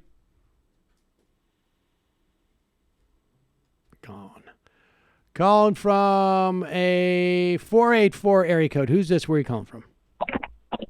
Hello? Hello? Hi, this is Brendan from Pennsylvania. Hello, Brendan from Pennsylvania. What's on your mind? Well, first of all, I wanted to thank you guys because I was listening to the show the other day where you guys were talking about the Clean Water Act, and I ended up writing a paper about that for my finals. Oh, great. And that went really well. Oh, good. And anytime we can help. Yeah. I wanted to ask because I was listening to the David I'm sorry. Pakman Did you show write? Let me ask you. Was that a college paper or a high school paper? That was a college paper. It was an agricultural and ethics issue paper. So I just kind of wrote about. I really found it interesting, the whole joke about how the Sherwin-Williams, what color paint they were making. Yeah, it was change nuts. the color or whatever. Yeah. I thought it was very interesting. Yeah. Apparently, my understanding is that the Cuyahoga, that was about the 8th or 9th time that had caught on fire, that river. Yeah, because I heard that there wasn't even a picture of the river when it caught on fire right around the 60s when when the Clean Water Act was put into place. And they only have a picture of it from like the 50s when it had caught on fire. Yeah, it's tough. It's tough. But go ahead. But I have been listening to, just recently because I used to, when I was watching the news, I really kind of was going through, I'm a sociology major at Penn State. Yeah. But I've recently gotten into trying to get a poli-sci minor. So I've been kind of trying to follow the news, and there was a period of time where I was, kind of going through the rounds of CNN, MSNBC, Fox News, not because I thought they were covering it well, but just because I wanted to see how each of them were covering it and the differences between that. Yep. And it was only recently that I kind of, around when the midterms happened, that I started following specifically the Young Turks, the David Pakman show, and stuff like that. And I was watching specifically the Pakman show the other day about, kind of like a couple of the things that AOC has been kind of messing up, which could hurt the movement as a whole. And something that I've been curious about is where's the line with the people who are talking about these issues, including you, David Pakman, all these kind of people, and what prevents you guys from yourselves running? Is that just not really like something that you guys are interested in? Are you kind of more interested in dissecting the news and journalism itself and kind of like the comedic aspect of calling out the BS with everything, or like does it kind of frustrate you that you can't? But I'm just kind of curious, like at what point do you want to get involved and just say like, fuck it, I'll do it myself? Well, I mean, I can't speak. Hi, electorate. I hate each and every one of you. My back hurts. My children are exhausting me. And I have anecdotes about Mark Maron and a lot of misdirected estrogenic rage. But I'd like to talk about Social Security as well. Well, Michael just obviously stepped all over my opening statements, my announcement speech. I'm sorry. I've been workshopping it. First off, wait. Let me just push back. Let me just push back on the idea. Let me just push back on the idea that AOC has been in any way problematic. That is, I think, ridiculous. I just put up a picture of Scott Walker, who is probably going to be appointed Interior of the Secretary after he was just summarily voted out of office, with a Venn diagram that in no place in the world constitutes a Venn diagram. Okay? Not only that, it's representative of a horribly anti-democratic move. And yet, aside from like shows like this making fun of him and maybe a brief announcement, this is a guy who's been in politics for decades, and nothing inhibits his rise. Not failure after failure after failure has inhibited his rise, and a lack of intelligence nor a lack of charisma. So the idea that there's anything that if AOC misspoke on a couple of occasions about very minor stuff, lies is problematic, is ridiculous. But that aside, I at times have contemplated running, and in a proper circumstance, I would consider it maybe in the future, but not, I don't foresee that proper circumstance. I mean, there was a time when I was like, I used to smoke a less than zero amount of pot, and I thought that might be a problem, but times have changed. Yeah. So I want us to join together. But and reform healthcare. But and I mean, read it's the not. news, you idiots, you slobs, you pigs. I don't think that anybody should or should not run. I'm all for it. And some of us actually are involved in politics, even though I'm not running for anything. I am you're not extremely involved. You're not running. active in the Democratic Socialists of America, and it definitely informs my analysis of current events. That's true, though. I'm sorry. What was your name again? Running is not the only way of being serious. I'm Brendan. Okay, Brendan. Thanks again, Brendan. I appreciate the call. I'm an observer. Yeah, no problem. Thank you. All right. Good luck at school. Philosophically. Chuck Schumer's doing a terrible job. Many of you don't know that because you're too stupid to understand the news. Well, that's not exactly how I would bring it up, but I'm not totally against that. Maybe if you all are a bunch of mouth-breathing morons, this country might be a decent place to live in. Join with me. Speaking of the Affordable Care Act, here is Donald Trump reacting to the finally went to a cemetery in the rain, wanted to prove I could do it. I just need a huge umbrella for my hair. But he this apparently was the weekend where all of the Trump officials were going to put their hair on the line to talk about the Affordable Care Act. And here is Donald Trump doing so, where he is bragging to people about the Affordable Care Act, which would being ruled unconstitutional. Mr. President, comment on the court ruling. Well, it was a big ruling. It's a great ruling for our country. We'll be able to get great health care. We'll sit down with the Democrats if the Supreme Court upholds. We'll be sitting down with the Democrats, and we will get great health care for our people. That's a repeal and replace, handled a little bit differently, but it was a big, big victory by a highly respected judge, highly, highly respected in Texas. And on the assumption that the Supreme Court upholds, we will get great health care for our people. We'll have to sit down with the Democrats to do it, but I'm sure they want to do it also. Thank you very much. There you go. They sure do. I'm sure of it. I have a lot of surety. That's a big question about the Supreme Court upholding. We shall see. But it will get there eventually, without a doubt. I say vote for a third Is party. that top one? Okay. Here is Senator Amy Klobuchar. Could very well be also potential presidential candidate, right?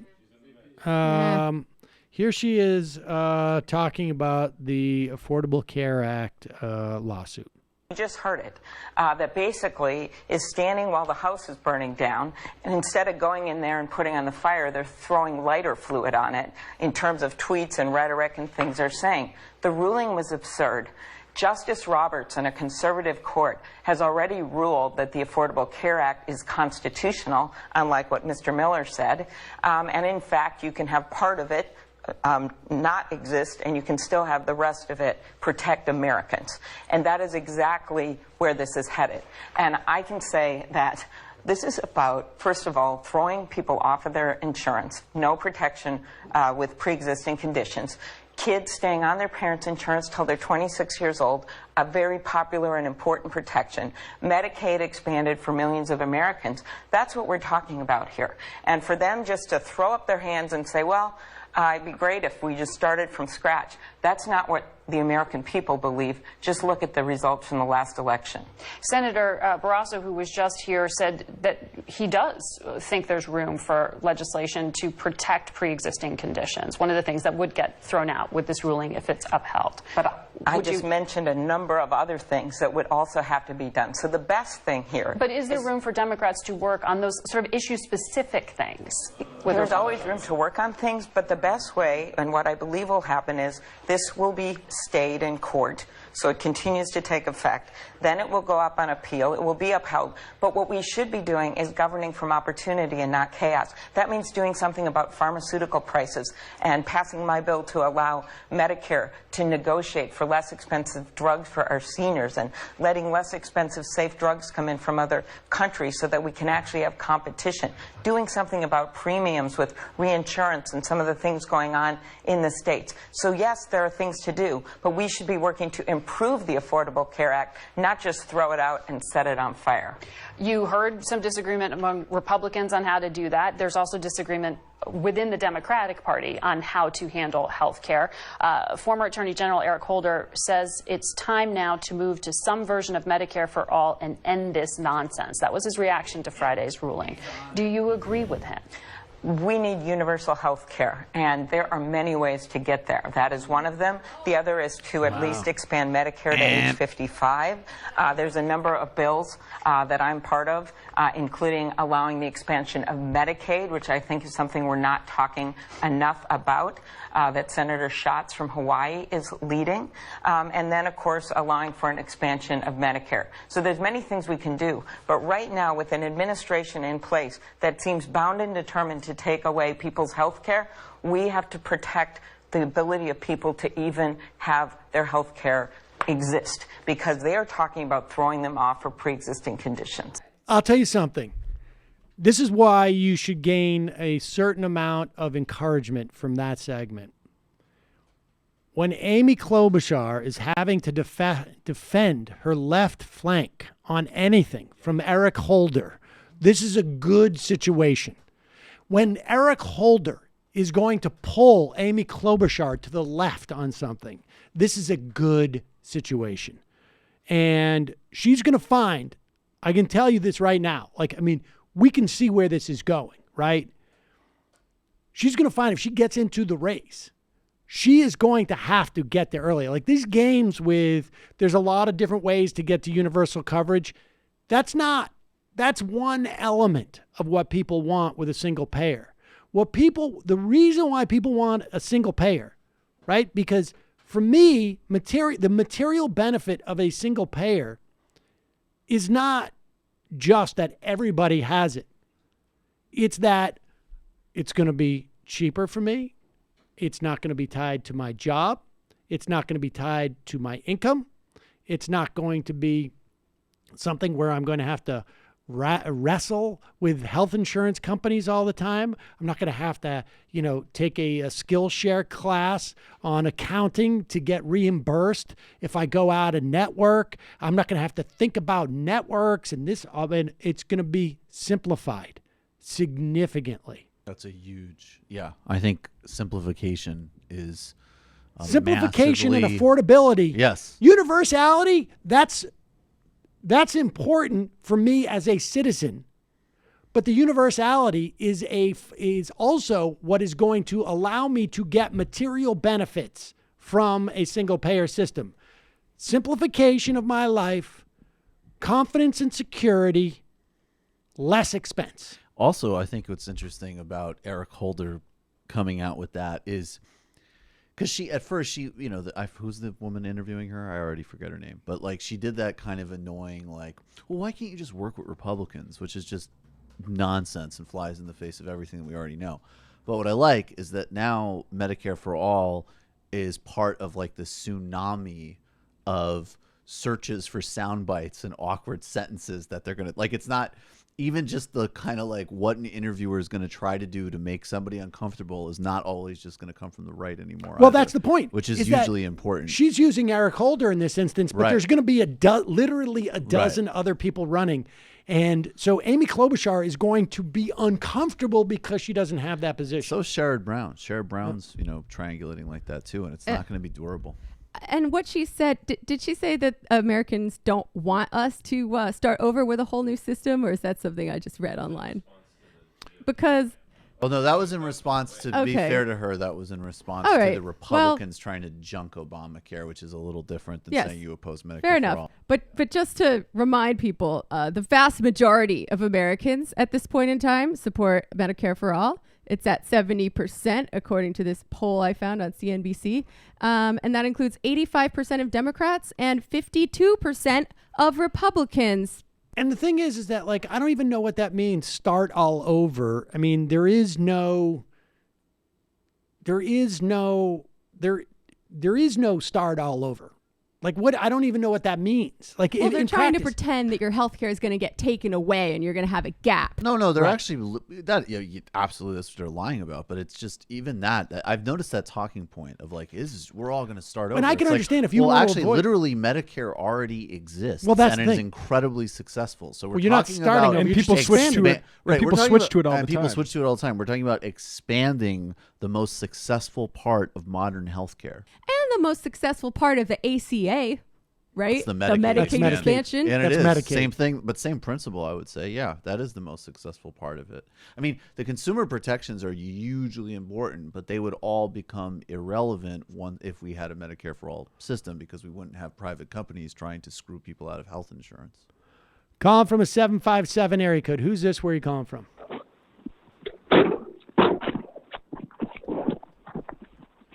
Nice. Did you butt dial Hey, the show? Sam. Yeah. Hey, man, this is Brock from Virginia. Brock from Virginia. What's Hey, on your mind?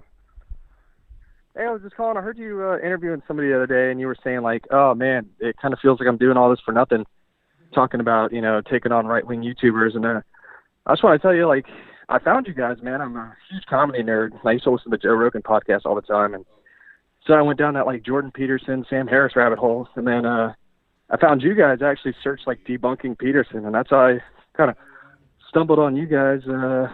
They didn't debunk shit. I'm a little out of breath. I'm at work. I understand. This is a chaotic phone call. No, my bad, dude. I'm on the job side. No, Brock. Brock. That was Michael doing an impersonation. It's of, a very bad Jordan Peterson impression, Peterson apparently. Oh, yeah. He's trying to make you laugh, dude. Yeah. Oh, dude. And, it's funny, man. I was, like, harassing people that were, like, sharing AOC videos before I found you guys. Like, oh, dude, we're going to be Venezuela. And then I'm all on board with her now. She's awesome. Great. I showed my mom a video of, like, AOC and Bernie Sanders, fucking that TYT video of them talking about climate change and the Green New Deal. And we win.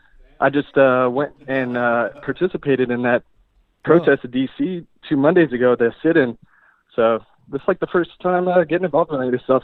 Awesome. And it's all because of you guys, really, man. Oh, well, thank you very much. So keep it up, dude. Really appreciate that. Let me ask you, are you working construction on a job site? Yeah, I work in construction. Right to work state, Virginia, so that's awesome. You guys use a lot of those fest tools? Track saws? What is it? Fest tool? Track Oh, yeah, saw? dude. Fucking sawzalls and...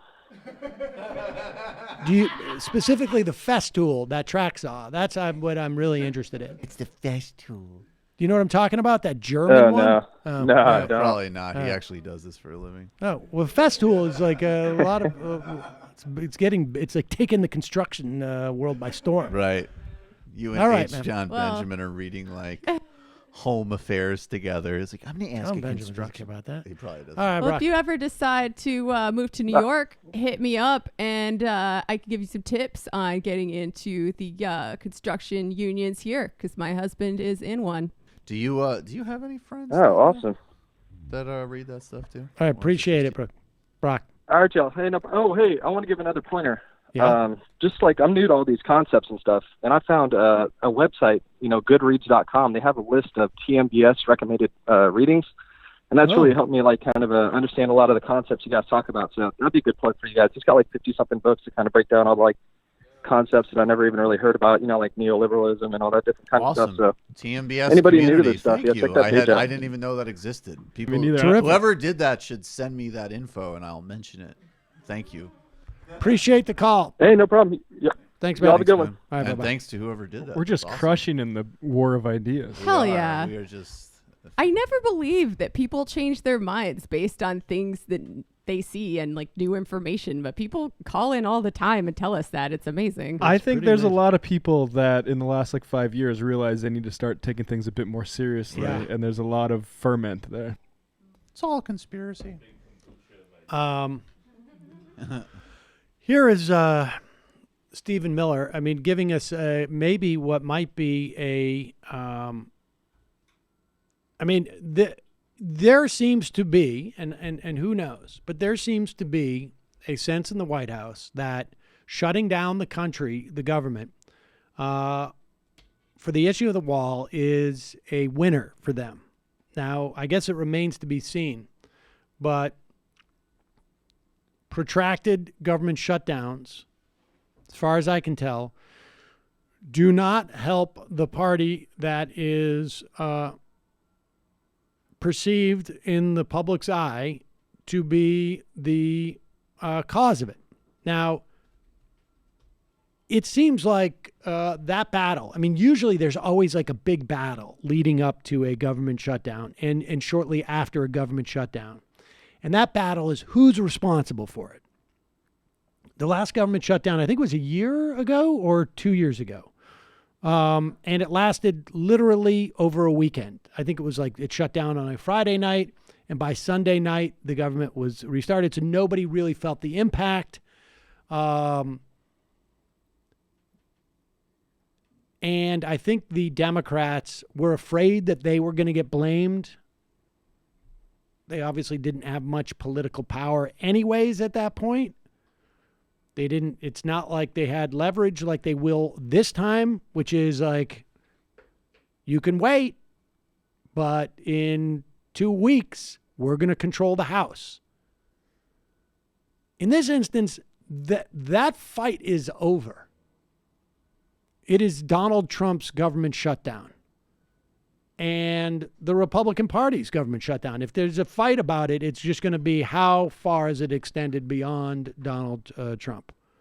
And based upon this clip with Stephen Miller, unless he's freelancing or unless maybe that spray on hair has impacted his capacity to articulate. Aerosol cut off the circulation in his synapses. It seems like, I mean, it could also be one of those things like we've got it all wrong and it's not fake hair and he's just willing hair to grow in that moment. It's some sort of fungus. Yeah, but this is him on that fateful Face the Nation. We are about 5 days from potential government shutdown, and Republican leadership says there's no plan. What is the president's plan, and will he shut it down to get this $5 billion in border wall funding? We're going to do whatever is necessary to build the border wall to stop this ongoing crisis of illegal immigration. And that means this is a very, if it comes to it, absolutely. This is a very fundamental issue.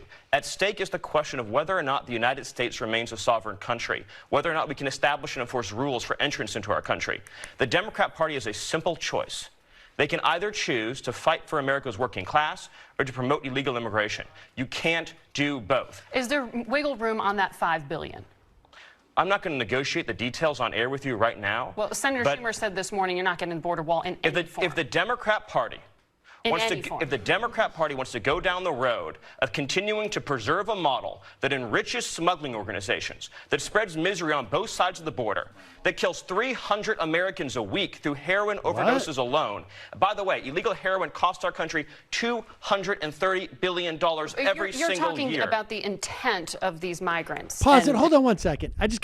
I can't help it. I mean, aside from this guy's blinding charisma when he delivers the thing, and obviously a lot of people, I would imagine, in the middle of the country are just like, this guy seems like almost like he could be sitting at my dinner table telling me this stuff.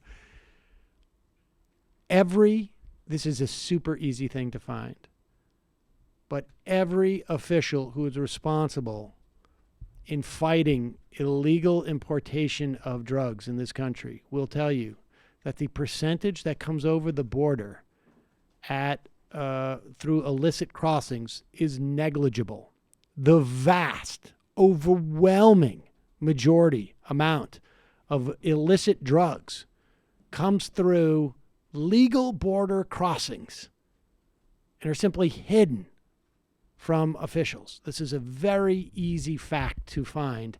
And one would expect that if you were paid the kind of money that I imagine would be involved in hosting a program like Face the Nation, even if you were doing this on a temporary basis, your producers would know this. But apparently they do not. Continue. Migrants and trying to stop that, which really gets you more to the diplomatic issues of why people are fleeing in the first place, not the border wall itself. But the largest increases, are we going to have a shutdown over Christmas? As you yourself acknowledged, the largest increases in illegal immigration are categories that are incentivized by loopholes in our laws and loopholes created by activist left-wing judges, including the district court judge. I said there are a record number happening right now. In the categories that correspond with these loopholes and the interventions, reckless, lawless interventions of district court judges. And this president has taken historic action to stem the tide of illegal immigration and to fight for working people in this country. And this is his last best chance to get a border wall before Democrats take the majority. It's time that both parties, and this is what the American people want, both parties to come together for the sake of American children, for the sake of children all across this hemisphere, to create a lawful system of immigration, not the lawless chaos that has been perpetuated. Stephen, why are you yelling at me? We're right here. Stephen, I really appreciated how you went right after that lady and threw it in her face. They should let him in the room. He's bad. Yeah. I mean, whenever a Republican ghoul says the word working class, you should be very wary of him. That goes without saying, but I just did a whole episode on this, on the Antifada, and it is simply not true that immigration hurts the working class in this country. Throughout history, like they actually criminalized migration in part because immigrants from Mexico and elsewhere were too strong a part of the labor movement and helping the working class too much. So they criminalized migration, and all of a sudden it hurts not only migrants, but native-born Americans as well, because they use the criminalization, the undocumented status of undocumented workers to police them, basically, to police the workers and enforce worse conditions on them. And it drives down the wages of everyone. For me, I've been recently thinking about what Castro and Che did when they came to power. And I used to think it was actually kind of brutal and kind of harsh and set things in the wrong direction. And then I Saw see Stephen some Miller people talk. on TV, and I think to myself, huh. I just want to add just one other data point. The vast majority of the research into this suggests that the more you actually restrict immigration, the more it cuts down on jobs in this country. Now, with that said, that is just restricting undocumented immigration. There's a lot of evidence that it actually cuts down on the number of women who enter the workforce at not necessarily at the lower end of employment, but that the domestic workers who come undocumented free up women to go work in the workplace. In the event that we were actually to give protection to these people, as we should, and give them some type of protection through some type of official status, that dynamic may change a little bit. But certainly the number of people who perceive a crisis of the sort that Herr Stephen Miller suggests is, I think it's getting smaller. Yeah. I think that message is falling on is resonating with less and less people, not coincidentally. But I think it's also because of just I think it's like a lot of issues we've been talking about, where the middle, which didn't really exist to begin with, is disappearing, and it's precipitated by the fact that I think people who really are that brutal and that vindictive and bigoted are seeing it, and they're realizing that they like it, and they're actually just savage, disgusting humans. And then others who maybe weren't as invested before are being like, wait a second. When they mean get tough at the border, they're talking about killing children and separating families. Maybe I need to have a humane policy. Right, that's effed up. And when he says the majority of American workers do not support immigration, that's simply not true. We cited a bunch of different polls in our episode. I mean, I just think this is a textbook example of how white nationalism and racism, because obviously the enforcement of immigration is incredibly racist. There are places where they racially profile people and have actually been ruled by judges that that's okay. It only serves to divide and hurt the working class wherever people buy into it. All right. Let's turn our attention. This is stunning to me. But over the years, the crap that has come out of the Texas school system never ceases to shock me. From the books that they assign. And remember, when the Texas statewide school commission decides on books, it has implications around the country, not unlike what California does with cars. When California says that cars have to have a certain standard of emissions, it implicates the entire industry. So too with Texas and their school books. And so when they start having like creationist stuff in their school books, it hurts everybody. This story is amazing. She's a speech pathologist. She has worked for the last 9 years with the developmentally disabled kids, with autistic kids, with kids who have speech impairments. She's a speech pathologist. And she was told that she no longer can work in the school district. Well, let's listen to her. This is a piece from The Intercept. It's stunning. I never thought I would be forefront for an issue or for a cause. I'm not a major activist, no. I'm not. I'm a busy mom of 4 kids. For me, it was like an opportunity for me to do something because my kids were watching me, first of all. And I always tell my kids, when you see something wrong, you have to fix it. I'm a speech language pathologist. I have been contracting with Pflugerville Independent School District for about 9 years now. What was unique about my position was that I spoke Arabic, so we were able to correctly evaluate kids who came in with Arabic as a language. I love my job a lot. You know, I've always wanted to be in a job that was in the service field because I know I'm making a difference. This year, I got a new contract with new compliances, and I came across one that shocked me. It says in 2017, Texas passed a law that bans state agencies from working with contractors that boycott Israel. Pause it. Now, you probably have heard about that because of the tens of videos that Dave Rubin has done, that all the people in the intellectually dark web, Jordan Peterson, This is a major issue. This type of encroachment on free speech is right in their belly house. So They don't tend to forgive us. focus on actual policy stuff. Well, forgive us if this is redundant because you've seen so much of this from them. She was asked to sign a contract stating that she does not and will not boycott Israel. An economic boycott from a consumer. The point of boycotting any products that supports Israel is to put pressure on the Israeli government to change its treatment, the inhumane treatment of the Palestinian people.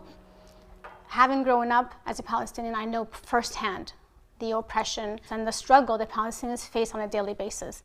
You know, I have to set an example for my kids. We got to stand up for what's the justice and for right and equal opportunity for everybody and humane conditions. And so for me, it was an easy decision in that aspect. You know, I could not sign it. She lost her job. And can we go to the GoFundMe page that Dave Rubin has set up to support this mother of 2? Well, Texas was, they're interested in ideas, and she was shutting down their ideas by not engaging with their ideas. Well, you say you're not an activist. What is that you're wearing on your head there? Yeah, exactly. What's your name again? You say you're not an activist, but then you say you're Palestinian. So I'm getting a little bit of a conflicting message here. This is Palestinian olive oil. Jesus, I think, got along with Muslims, and so he would have had no problem with them. Yeah, maybe you could just return the favor to Jesus, who was so nice to your ancestors, by That's just right. signing the pledge like that. Yeah. You know, maybe the best thing to do would just be sign the paper and stop being such a pain in the ass. Because this is totally different than having an emotional breakdown over transgender students that you teach. Or pronouns. Yeah. And, you know, I'll tell you what they would do. Sort They of would minor thing. This is how they would dodge it if they ever were forced to deal with the complete, and it's not even the hypocrisy because they're lying. They're disingenuous. Yeah. So it's really a misnomer to say that they're hypocritical for not supporting her. They're lying in the first instance. That was never part of their agenda.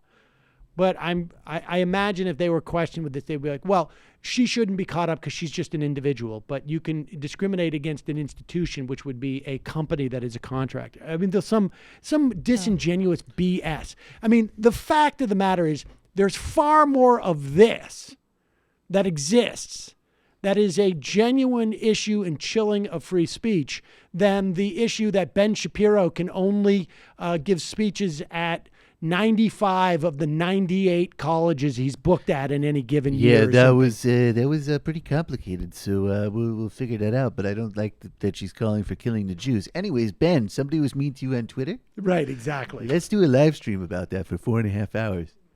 I think it's also. I mean, I'm at this point. I mean, I've always been pretty anti-deplatforming, period. I just don't think it's a smart tactic, but it's just amazing that these people, like, in addition to the obvious lies, this is the one area in American life right now where there is actual legislation. I mean, legislation exists like in New York. That's very similar to this.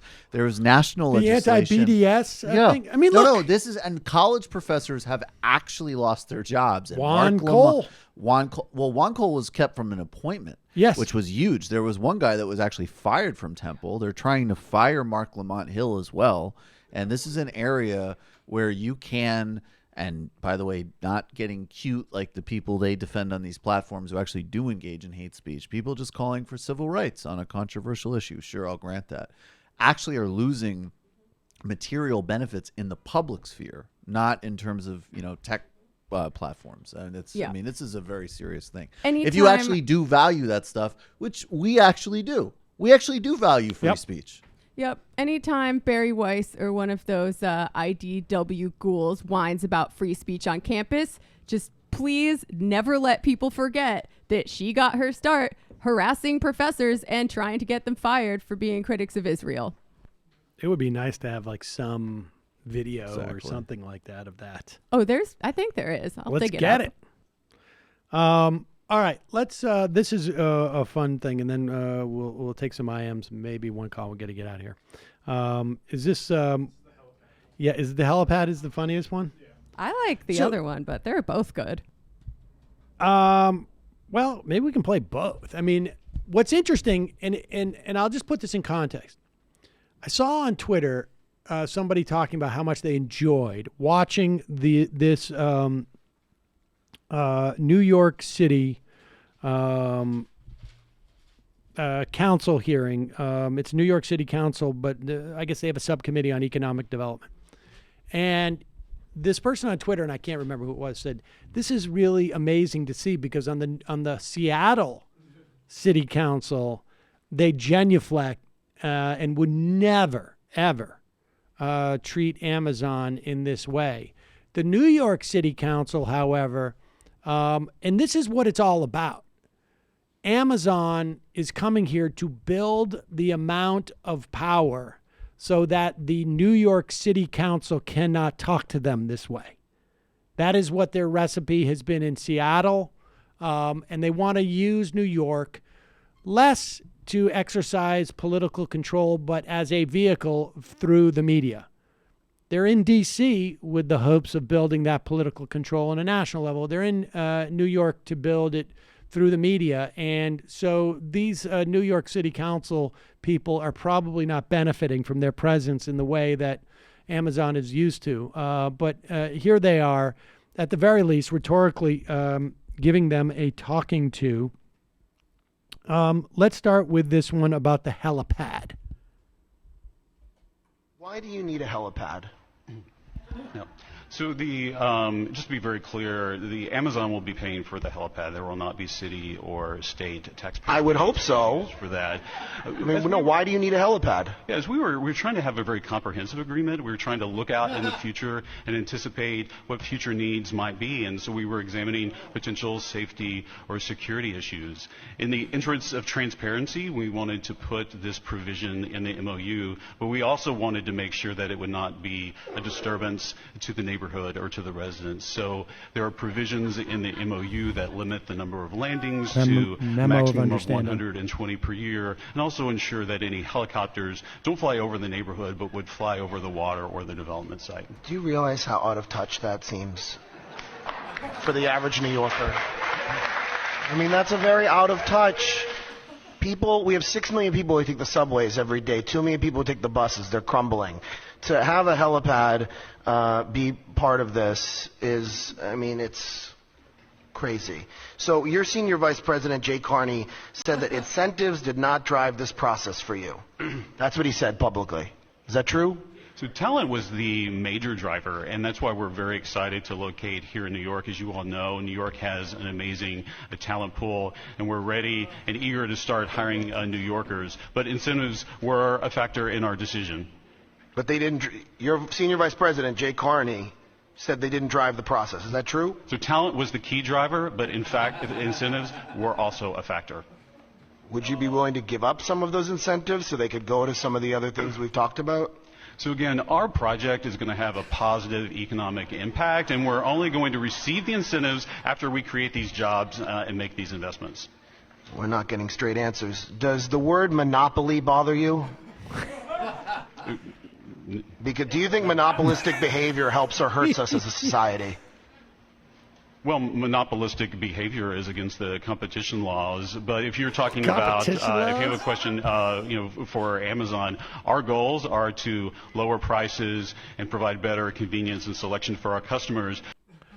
How do I marry that New York City councilman? That was amazing. That was awesome. I was like, the laws, which I know nothing about, but we're almost certainly playing lobbyists to get rid of the tiniest last vestiges of.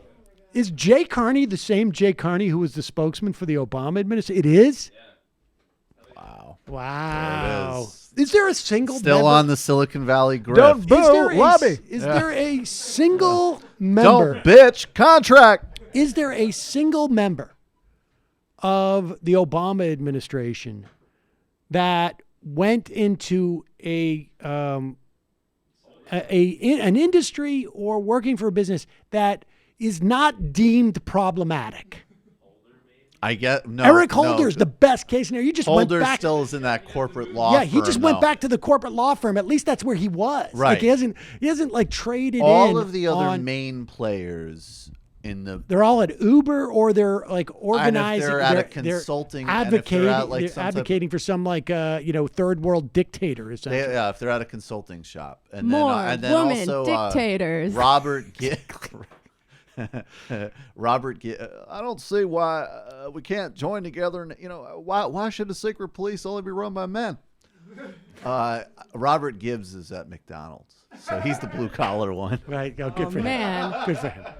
I've actually been learning a little bit more about Amazon since this whole deal came to our town. Because the DSA we've been having a lot of meetings. We've been doing some canvassing, so people in the neighborhood know like the full extent of what Amazon's going to do, not just to their neighborhood, not just to our city, but the world at large. And I just found out Amazon, what you think of as their frontward facing business, like, selling you things that they send you in the mail really not quickly. Where they make their money. It's not where they make their money. They do tech infrastructure for like the cops and all sorts of evil shit. It's basically through the Amazon Web Services, AWS, and the server things. And if you had listened to the episode we did with what's her face? What was Mitchell on Stacey Mitchell? Amazon, Stacey Mitchell. That you would have known that. Is that the one? Did she explain in that interview why?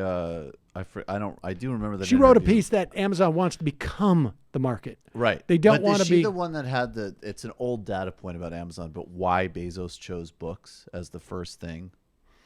See, there's a really. I don't think that's her, but it is. Okay, smart. but that's fascinating, I know what you're right? talking Like about. it has nothing. It's the metadata. That was the best way to get metadata on people. You can tell a lot That's from the somebody from the reason books that they started with books. But that's the launching point to people's best sort of full aggregate understanding of them. But you know what?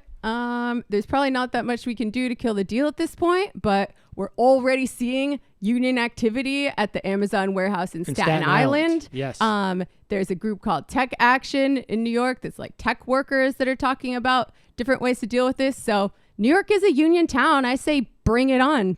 Good time to leverage power against Amazon. That's why those guys in Staten Island did that now, was because they know Amazon cannot afford to, right now, in the heat of the scrutiny they're getting, the Amazon cannot afford to shut down their attempts to unionize their situation, and largely because of city council people who, do we know who the city council guy is? What's his name? I looked him up. His name is not at my fingertips. I know he's the only openly HIV positive city council member. Now, I don't know. What do I know about it? All I know is what's on the internet. But here he is. We should write that in all of the sound sheet descriptions. What is for it? Sam. Corey Johnson. Corey Johnson, right. And I hate Corey Johnson. Here is Corey Johnson. And McKelwey, I think, is friends with him. And we should get him into another office. We should keep him running. work him up the food chain. He should become mayor of New York City. What the hell? Here is Corey big Johnson beanstalk moron pursuing this question as to why Amazon needs a $3 billion incentive to come to the center of the media universe and a place where supposedly there's such huge amount of talent. Amazon is a $1 trillion company. Is that accurate? You're approximately valued at $1 trillion? I think it's close to that, yeah. Close to that. So why should we give you this money? So these incentives, they're performance-based, which means that we will not receive any money until we create jobs and make these investments. But you're worth $1 trillion. Why do you need our $3 billion and we have crumbling subways, crumbling public housing, people without health care, public schools that are overcrowding? Why do you need our $3 billion? This project is going to provide over $186 billion in positive economic impact to the state over the next 25 years. Pause it for 1 second. Now, just contemplate this. Let's just take him at face value. It's going to cause $186 billion of positive impact for New York. How much is it going to cause for Amazon? I mean, how many billions is it going to cause for Amazon? Over the next 25 years.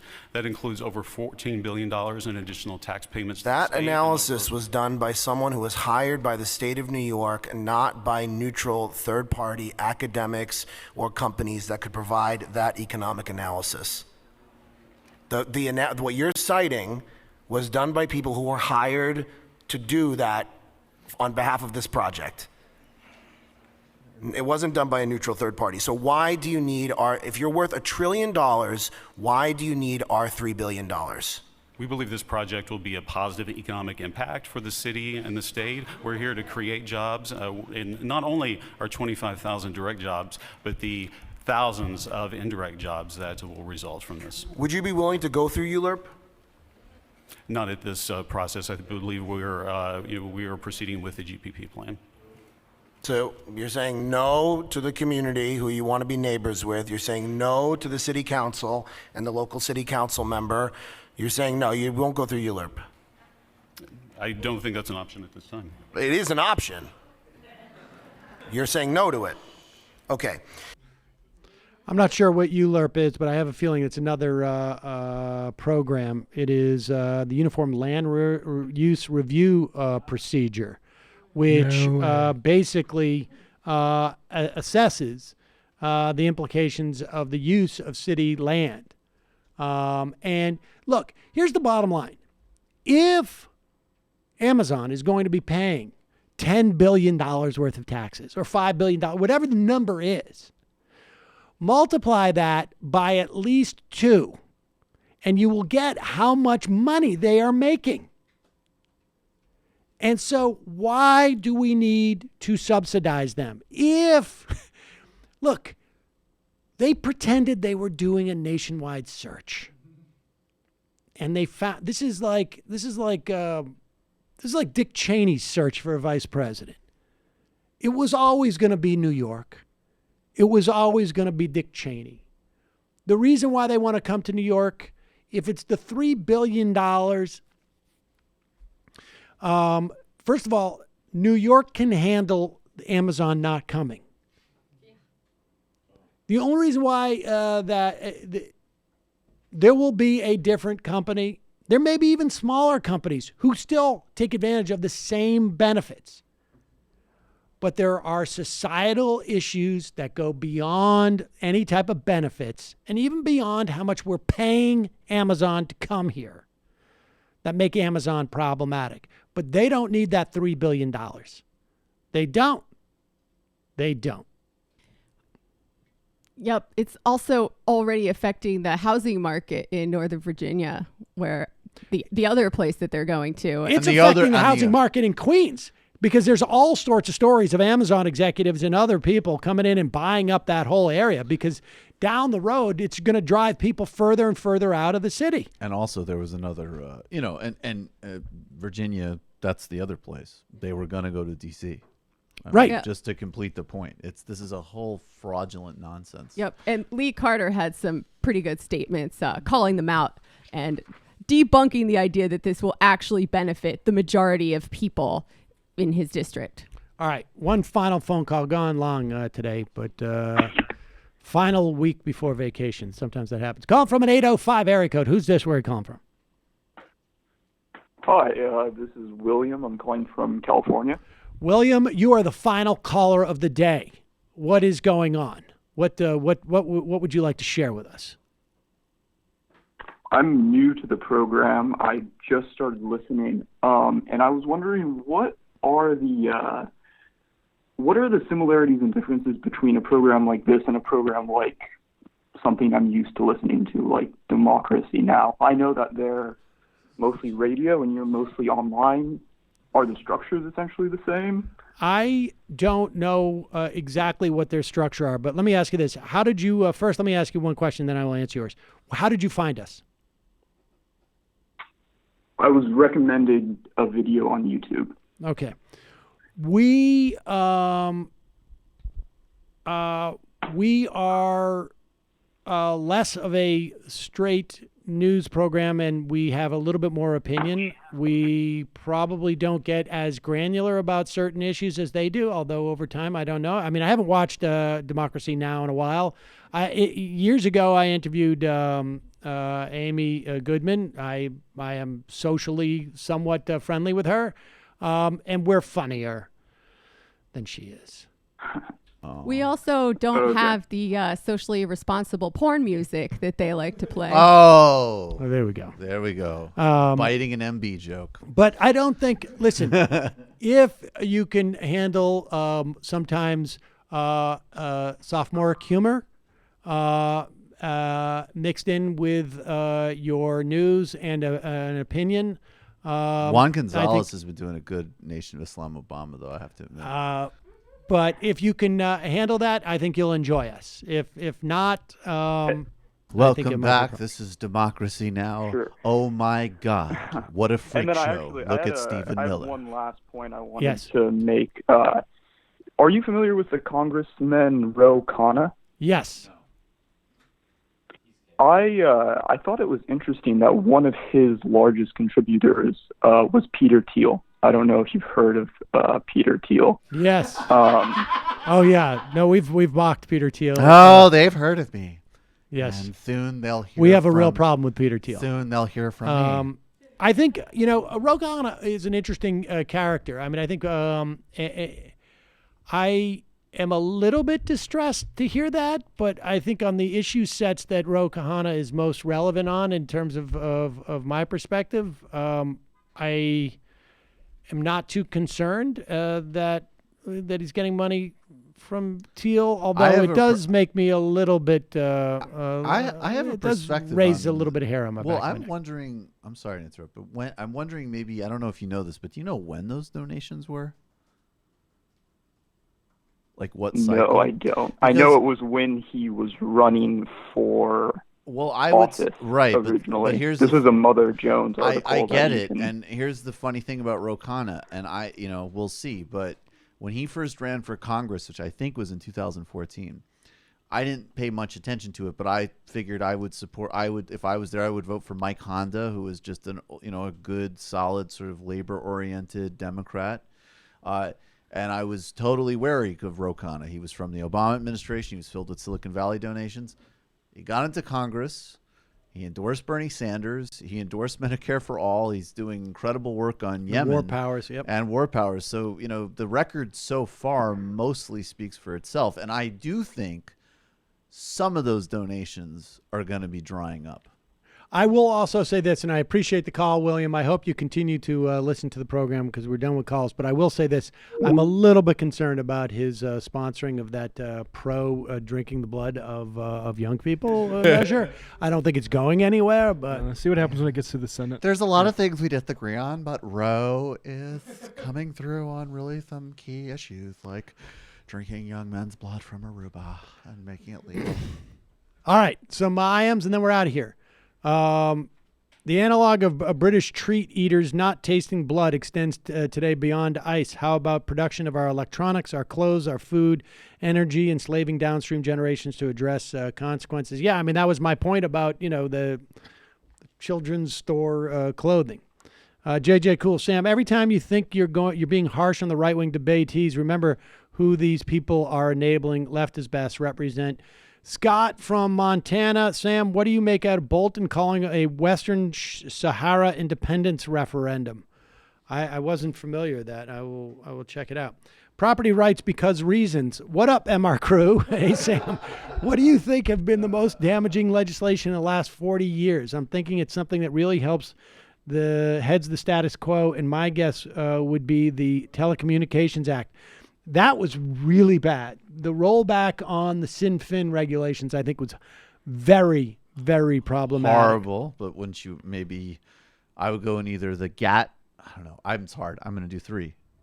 GATT, prison expansion, the 94 prison bill, and welfare reform. Right. 3 strikes and you're out type of stuff. The welfare reform was also very, very problematic. Yeah, right. That was why it was my 3rd. I mean, the people there. If you study welfare reform, and we're definitely going to do an illicit history on this. And repeal of Glass-Steagall, based upon what just took place. Now, all 3 of these things happened under Bill Clinton. God, what? 4. Huh? Plus NAFTA. Well, that's I think. NAFTA. Yeah, NAFTA's pretty good. Open up a lot of all right, let's keep going. for Nick from Manitoba. Young entrepreneurs in Sinaloa. Cantankerous? Okay there, buddy. Chill. Secondly, weird to hear your thoughts on ethics during the Kokesh debate, Sam. I just assumed you had built a value system premised on sweater vest as the moral foundation, but I guess not. Stay sweet, MR Beauties. Mitch from Houston, a speech pathologist in Texas. Yes, we played that. Chris Burdick. Someone who lives in L.A., I'm less interested in California seceding from the U.S. than I am in California seceding from Orange County. Bullprog, I can't believe the FBI made a Brendan Dassey out of Flynn. Speaking of Scott Walker, did you catch his photo with Maria Buttini? So cute. Lefty Uno, can we call the sharp oval at the center of the diagram Eye of Sauron? Paul from Queens, is Rudy saying the prisoners say whatever is needed to avoid punishment? If so, then he should hate torture. Spencer, can I please get a shofar for my little brother Alex's birthday? Alex, happy birthday. A square, perfect encapsulation. Sam, the Dems need to push for more power to expand democracy. More democracy in the fight is the response to these knuckle-dragging, power-grabbing schemes. Attorney Andrew wanted to add something on the Dylan Matthews' latest piece in Vox, attempting to flush out a paradox in Medicare for All. Matthews' piece argues the paradox of Medicare for All is that 160 million people will lose their insurance to switch to the new Medicare. Aside from this not being a paradox under any meaning of the word, it's also a dumb argument. The average person has 12 jobs in their life, meaning that at least experience 12 switches of insurance. Additionally, millions of years switch onto Medicare when they go age into it. Yes. In fact, it's inevitable that if you live past a certain age that you will in this country switch. Yeah, take that, Vox. Also, let me just say, look up Effectiveness and Death Penalty Act. That was another Clinton era, whew. Secret identity politics regarding the anti-gerrymandering legislation attempts to make society more democratic. Has anyone stopped to think about what the Baileys think? All right, 4 more of these. Aerosol hair. Sam, if you and the team spray paint over the flaw of each of you most self-conscious of what would they be? That's a good question. Quick. Michael. Gap in my teeth. Gap in your teeth. Jamie. I do not yet know absolutely everything there is to know about communism, and I feel embarrassed about that sometimes. But how are you going to spray paint over that, though? I'm only human. I don't know. All right. Just reading a lot. Matt? My jump shot. Well, now we can't. I mean, I don't know what physical a physical imperfection. I don't know. Oh, I thought we were speaking more broadly. Yeah, I'm not self-conscious about anything.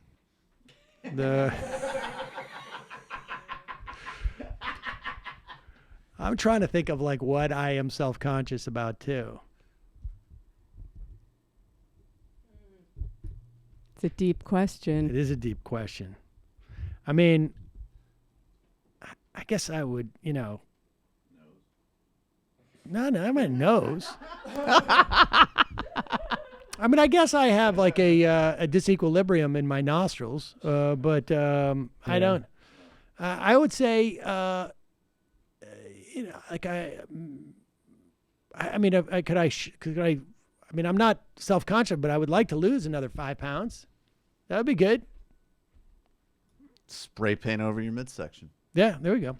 I think the most embarrassing thing is when you say something with a sense of authority and then later you find out that was a dumb thing to have said. Yeah, but I feel like that happens like once a week. That's just right. I know. That just happens via doing 15 hours of radio a week. No, I know. It sucks. And then people get mad at various points in time, and I'm like, Hugo Ball. Any thoughts on the efforts to deport Vietnamese immigrants? We'll talk about that more on Wednesday. We get a Newsday. Nefer Fitty, it's official. I walked across the stage last night, Friday, with my master's structural biology. Can I get another shofar? Yeah, we're handing them out. Congratulations. That's awesome. Well done. Alpha male. Not sure if I'm digging this dark and gritty Netflix reboot of Stephen Miller's hairline or not. Adam Cokehead, Stephen's hair just blew up on Reddit.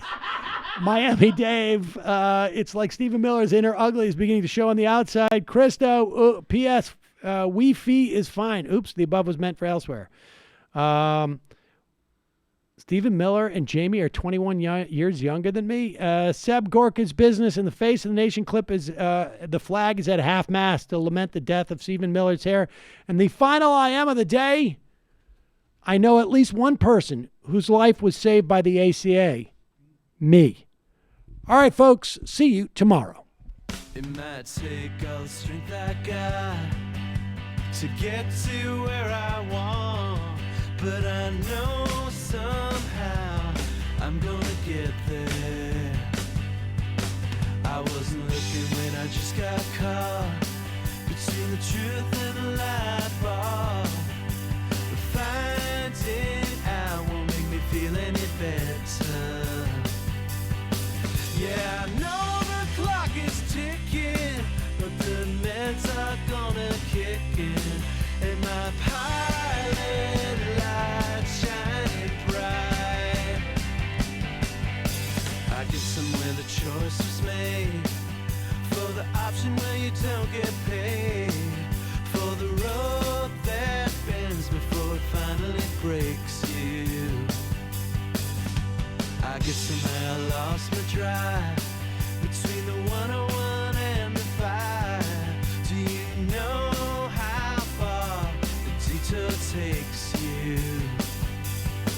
Yeah, I know the clock is ticking, but the meds are gonna kick in, and my pilot light shining bright.